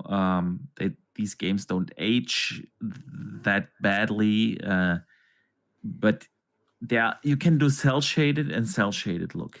Yeah. And this cell shaded look feels, I don't know what's the proper word, cheap. I can't come up with a better word. It's like there's really no detail to the cell shaded look, and that's actually where I think like a 23 game, even games on the Switch, we have games that on the Switch that run or simply have a better, detailed look. But I don't want to emphasize this too much because again, gameplay is key, and they nail the gameplay. Yeah, absolutely And did. it does. That the graphics are good enough to achieve what graphics need to do, and that is create an immersive experience, like set the mood properly. And when you look at a sunset, you feel like it's a sunset. If it's night, it looks good. Actually, one thing I do want to call out, and people will see it on screen now. Fuck me, the white is too white. Too white. And they don't have Mm. any brightness Right. settings. They don't have any contrast settings. What they were thinking of when it was that bright, I don't know. But turn that down, please, Nintendo. That was like sunglasses territory. Like, Mm. so bright, especially when you got it on the screen. I was like, holy shit, guys. I was streaming it and it felt like I was getting sunburn. The one thing I would say, if anybody out there who's playing it who doesn't have any of the amiibos, if you don't want to buy all the amiibos because they're not cheap, Yeah. some of them are even like you won't get them Yeah. anymore. Mm. This you can buy these on Amazon, Pack of and it's cards. just all the cards, every single one of them costs about 15-20 quid. And oh my lord, does it unlock? I got Epona day 2. Yep. You know, and I've got all sorts of really cool. Like I've got more food, like decent food that I know what to do with. And you know, it's these things are essentially pay to win. You know what I mean? You can literally unlock loads and loads of stuff per card. And there's 30. I think in this pack I've got there's 37, and then today the new one of the new ones turned up. Nice. So that's 30, 38. Yeah. So it's just they're great, honestly. If you haven't got one, you haven't got them, and you want to get loads of free stuff, you're invested in a game, definitely consider getting that and also it takes up a lot less room. Yeah, you know what I mean? 400 amiibos. you can keep that in your pocket, walk around with it with your Switch. You're not carrying all them around with you. Yeah. So yeah. But going back to like the game itself, I found that I'm with you on Breath of the Wild. Just wish they'd at least give the option in the accessibility options to just turn off the weapon degradation. I know it's part of the damn game, but no, Zelda games didn't used to have it before. I don't see why we need it now. Mm-hmm. So get rid of that. I hate that. But that said, it's definitely better than Breath of the Wild. And I played Death of the Wild. That's the one. I meant to say played Is it that to death. Kojima's version? I almost played. Yeah, I played it to death, but I got bored before the end, and I genuinely couldn't be bothered to finish it. But I thought it's okay, I'll go back to it. And then I sold my Switch, and that was before cloud saves were a thing. Yeah. So when I went back to it, because I'd still got it on my account, I downloaded it again, thinking I might just finish this off, before Tears of the Kingdom comes. And nope, not unless you want to start from scratch. I'm like, nah, I'm good. Nah, mate, I'm done. Yeah. So won't be going back to that. I really enjoy it though. On a whole, like Boxy said, they've nailed the fun aspect. It is great fun, and like you said before, some of these puzzles, I was doing one today, and there's all these inside the shrines. You're limited. You're not allowed to use things that are in your pocket like the orbs that give you different cool pieces of equipment. This one had like rails that you had to roll a ball down, but then the rail got wider and wider, and the ball obviously stays the same size. So you can't put the thing on there. So then you've got to try and make things to hold the ball and slide it down one of the rails. But then when it got to the end one, there's this massive big gap, massive rail that couldn't get it through. And I thought, nah, I ain't doing that. So I just pieced all of the pieces it gave me together in one massive long bridge, all just random bits of stuff, all welded together, and then just plonked it across the thing and just slowly walked back over it, carrying it with me. And I'm sure there was a clever way of doing it, but I'm like, nah, I'm done. Yeah. I'm just going to carry this over very carefully, just walking across this makeshift bridge I've made. But it's very clever. The mechanics that they've done.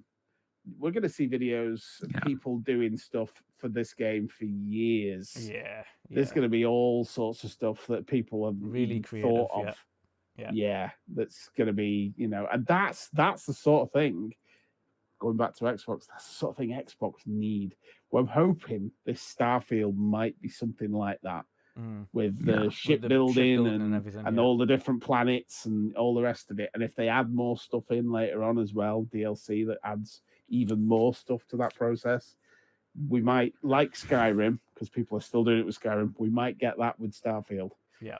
So, that is the one of the best things about any game is if you can nail that, you're golden, because people will be talking about it forever. Yeah.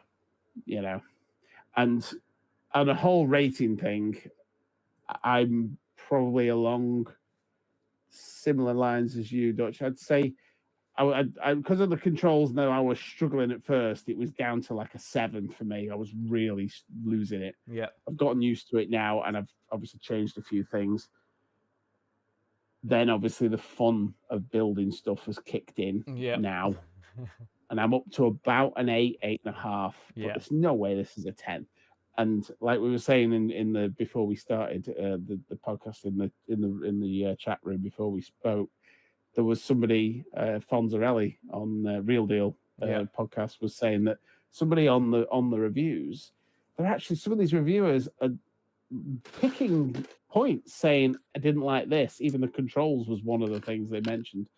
They were nitpicking and saying this isn't great and this shouldn't be like this and I don't like this, and then still gave it a 10 out of 10.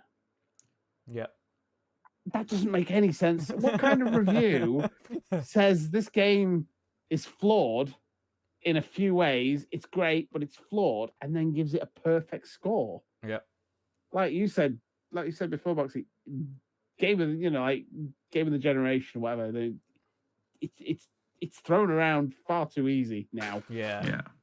Far too easy. You can't nitpick at a game and then give it a full score. It's got to be flawless day one. And how often does that happen? Yeah. Fanto Sir says it's an 11 from me on gameplay. 11 from me on gameplay. Wow. I mean, I can respect that. I can respect on the gameplay front why the gameplay itself scores highly, but other aspects. Yeah. But no, I completely agree with that. And Captain Logan, welcome, sir. It's nice to see you in the chat. Captain Logan. Depends on what a perfect score means to them. Yeah, that's also a good point as well. Definitely. Nice to see you here, Logan. One thing I would... I've just lost my trail of thought, actually. You mentioned something there I was going to say something to, but never mind. Yeah, it's gone. It's gone. Last mini topic before we head on out of here. I was going to cover the ABK stuff, but it's that small. I might just mention it before we leave out, because I don't really want to be diving into it, to be honest. It's been a good show. We've had some awesome topics, and I don't want to bring the tone down with that stuff. We're going to talk about this tomorrow then on the World of Gaming, man. Exactly. You've got Hargeet there for that stuff. But yeah, on awesome game fronts as well. Oh, yeah, sorry. That last thing I was going to mention.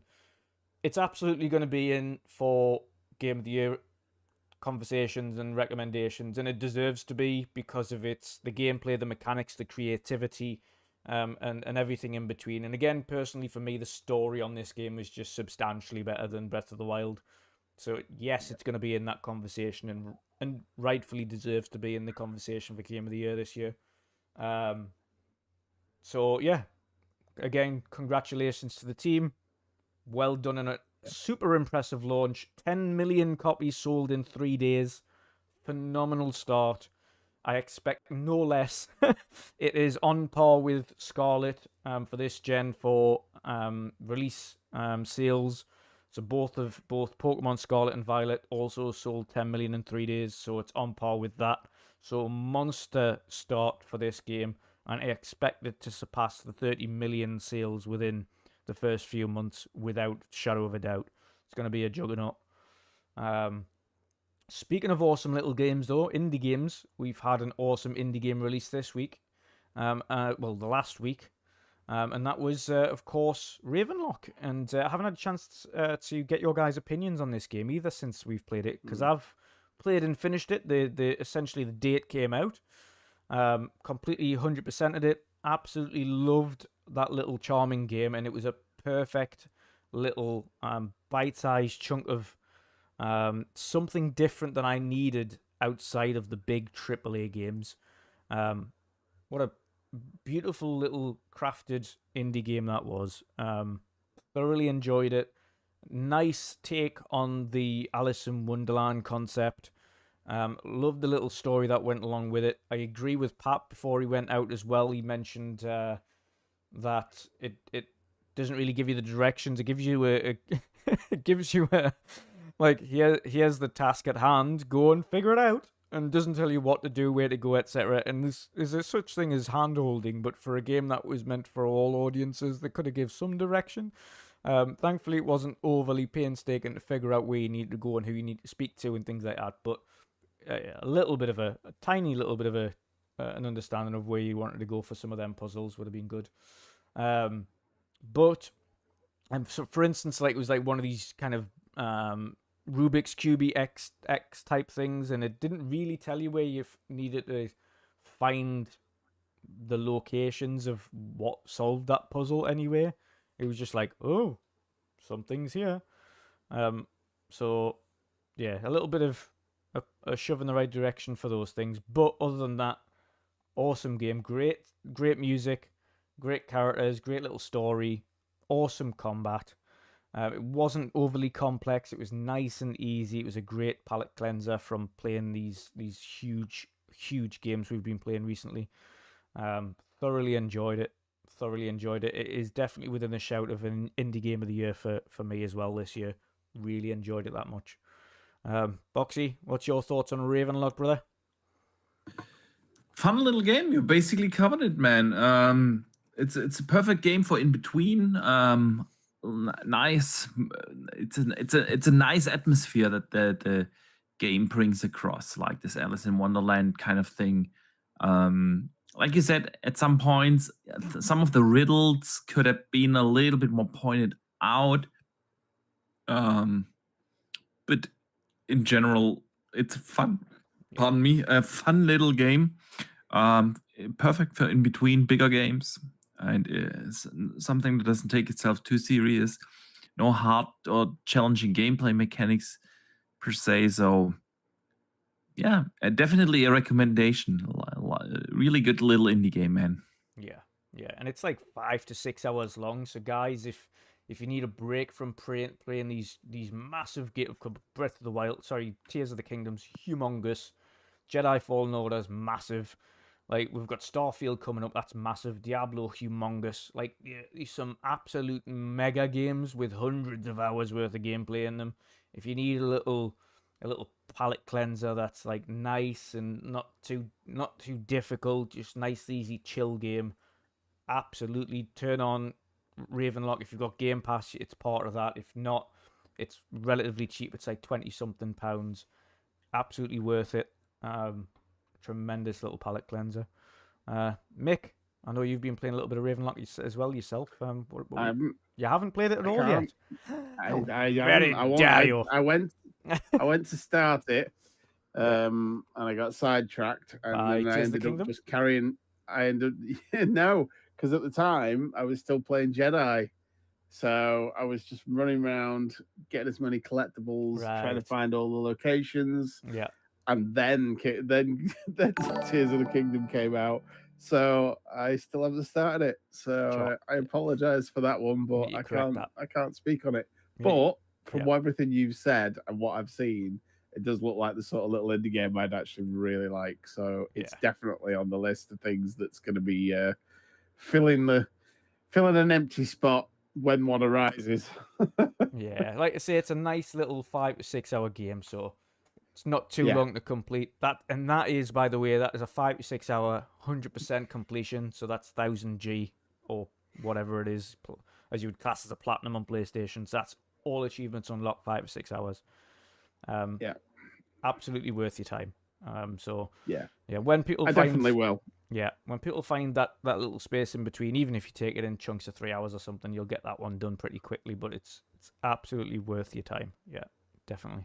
I might use it as because it's on Game Pass. I might use it as the daily reward achievement game next. Yeah. So definitely. Quick shout out to Dave Ramos as well with the $2 super chat. He says, Ravenlock is perfect for xCloud. Great on an iPad. Absolutely, yeah. Perfect xCloud game. And I don't know whether or not it has touch controls. It might do, actually. But if not, definitely a perfect xCloud game. Yeah, 100%. I agree. But, ladies, gents, I'm not going to bring this up as a full-on conversation. We'll have that chat with Boxy and Hargeet tomorrow on the world of gaming. And, of course, we'll talk about that in a second. But, of course, the other additional news this week is that the EU have approved, without conditions, of course, they've already got the suitable remedies in place for the ABK transaction. So the EU have approved it without further requirements for remedies. The essential massive remedy that came in there was that the free license for any and all Xbox or Activision Blizzard games to go on to any cloud service without charge was enough for them to approve the deal. Also, they would ensure it was enforceable worldwide. So it's an EU enforceable thing that they produce there as well. So essentially, they will be regulating that to make sure that is happening, and they're happy with that resolution.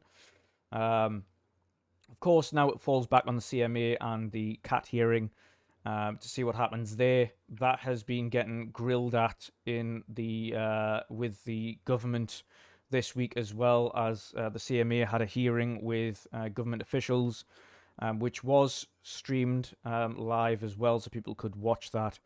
And they got a grilling on the ABK deal, as well as other things as to their kind of as their thoughts going forwards. And there are some government officials that aren't happy with the way that CMA have done things. How that progresses, we'll wait and see. But it's a major positive step for Microsoft in the transaction going forward. We mentioned the other week, if the EU blocked it, it was absolutely dead.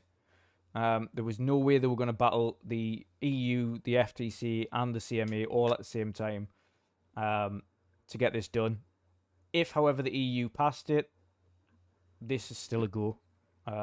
So, good news for Xbox, Microsoft, and ABK. Really good news for them. Major news.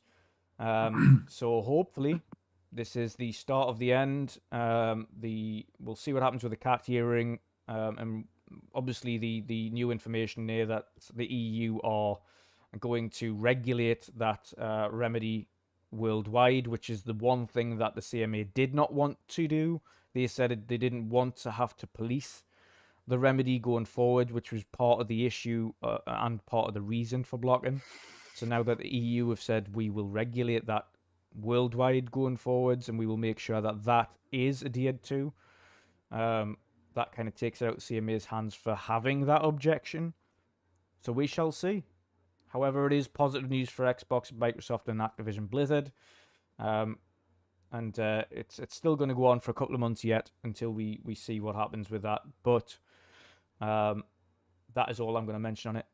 We'll talk a bit more deeper on it on Boxy's show tomorrow. But with that, I'm going to wrap this show up. It's been a blast. Thank you to everybody who tuned in today. Thanks for all the super chats. Absolutely appreciate every bit of support. The awesome chat as well. As always, massive respectful discussions. Everybody having fun and having good discussions with each other in chat. Everybody being civil, which is exactly what this community is all about. For everybody new who's tuned in today, I hope you enjoyed the show. And again, everybody's welcome in this chat. And everybody, of course, as you can see, is super civil with each other, and everybody can have great gaming talks. So thank you again to everybody who tuned in.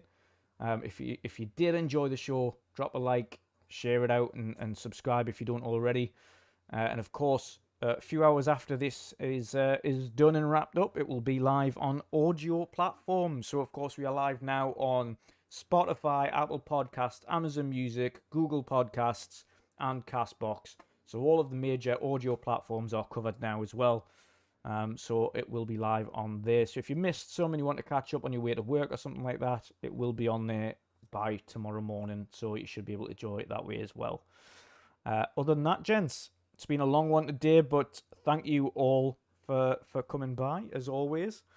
Boxy, let people know where they can find you, brother, and what they've got to look forward to tomorrow on the world of gaming.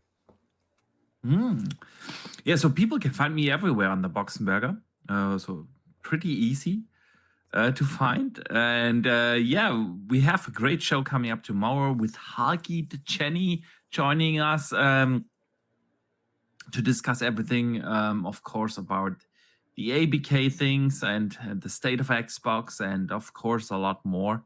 So definitely tune in for that. And other than that, Dutch, I'm gonna see you guys next week again. Yes, for next week is going to be the start of great things. I'm looking forward to it. Absolutely, absolutely, for the showcase, man. Yes. Lastly, Mick, let people know what you've got coming up, brother, and where they can find you. Yeah, so I finally have my streaming sorted. So I've been doing a fair bit of streaming recently.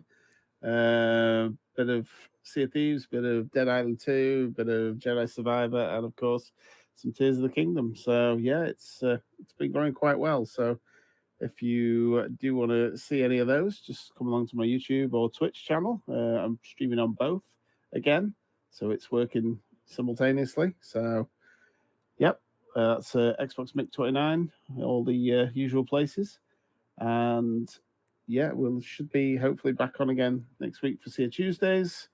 We're gonna miss this week because of lack of crew members. Everybody was. I know that feeling. Everybody Mick, was don't you worry. busy. I know that feeling all too well. Yeah, but you know when you've got you've got Tears of the Kingdom to play anyway. It was like, oh no, we're gonna have to cancel and play some Tears of the Kingdom instead. How sad. So, but yeah, we streamed together. We as a substitute on that, and had a chat while we were playing. So that was good. But yeah, that's pretty much it. So yeah, usual places, Mick 29, Xbox Mick 29, and all the usual places. Awesome stuff.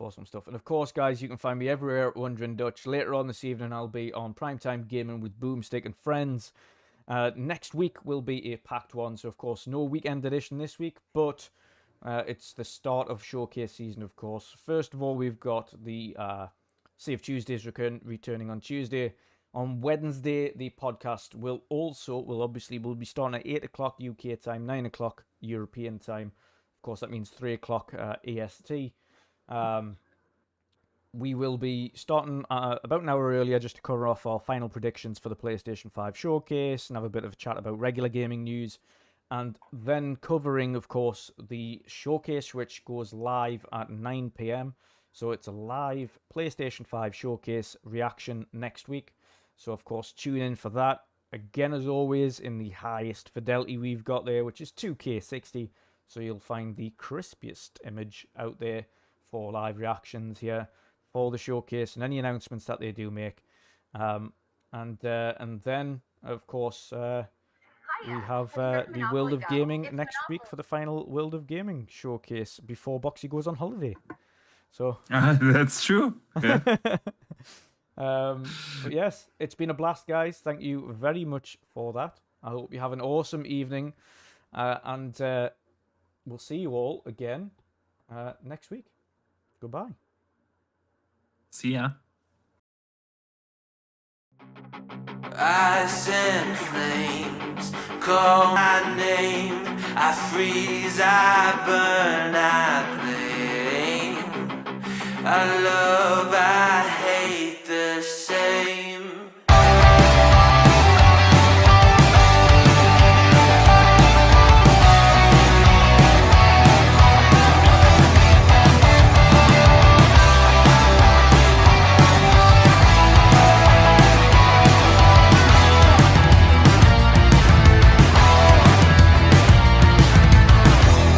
It's on my face, I cannot hide from the mistake my parents made. I'm never moving on.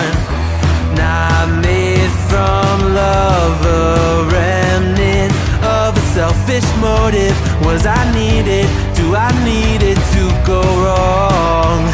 Polarized in hair and pain, pumping through my veins.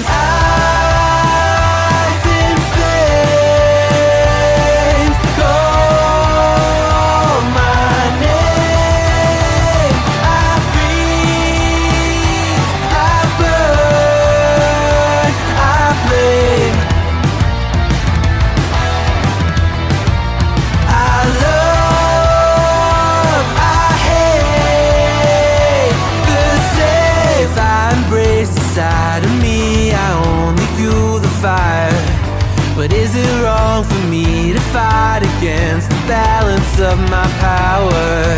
History in halves, one brain. I will break the chain. Oh no, tokori wa yobu. Moeru rame koru to boku no ai to kirai ni iru.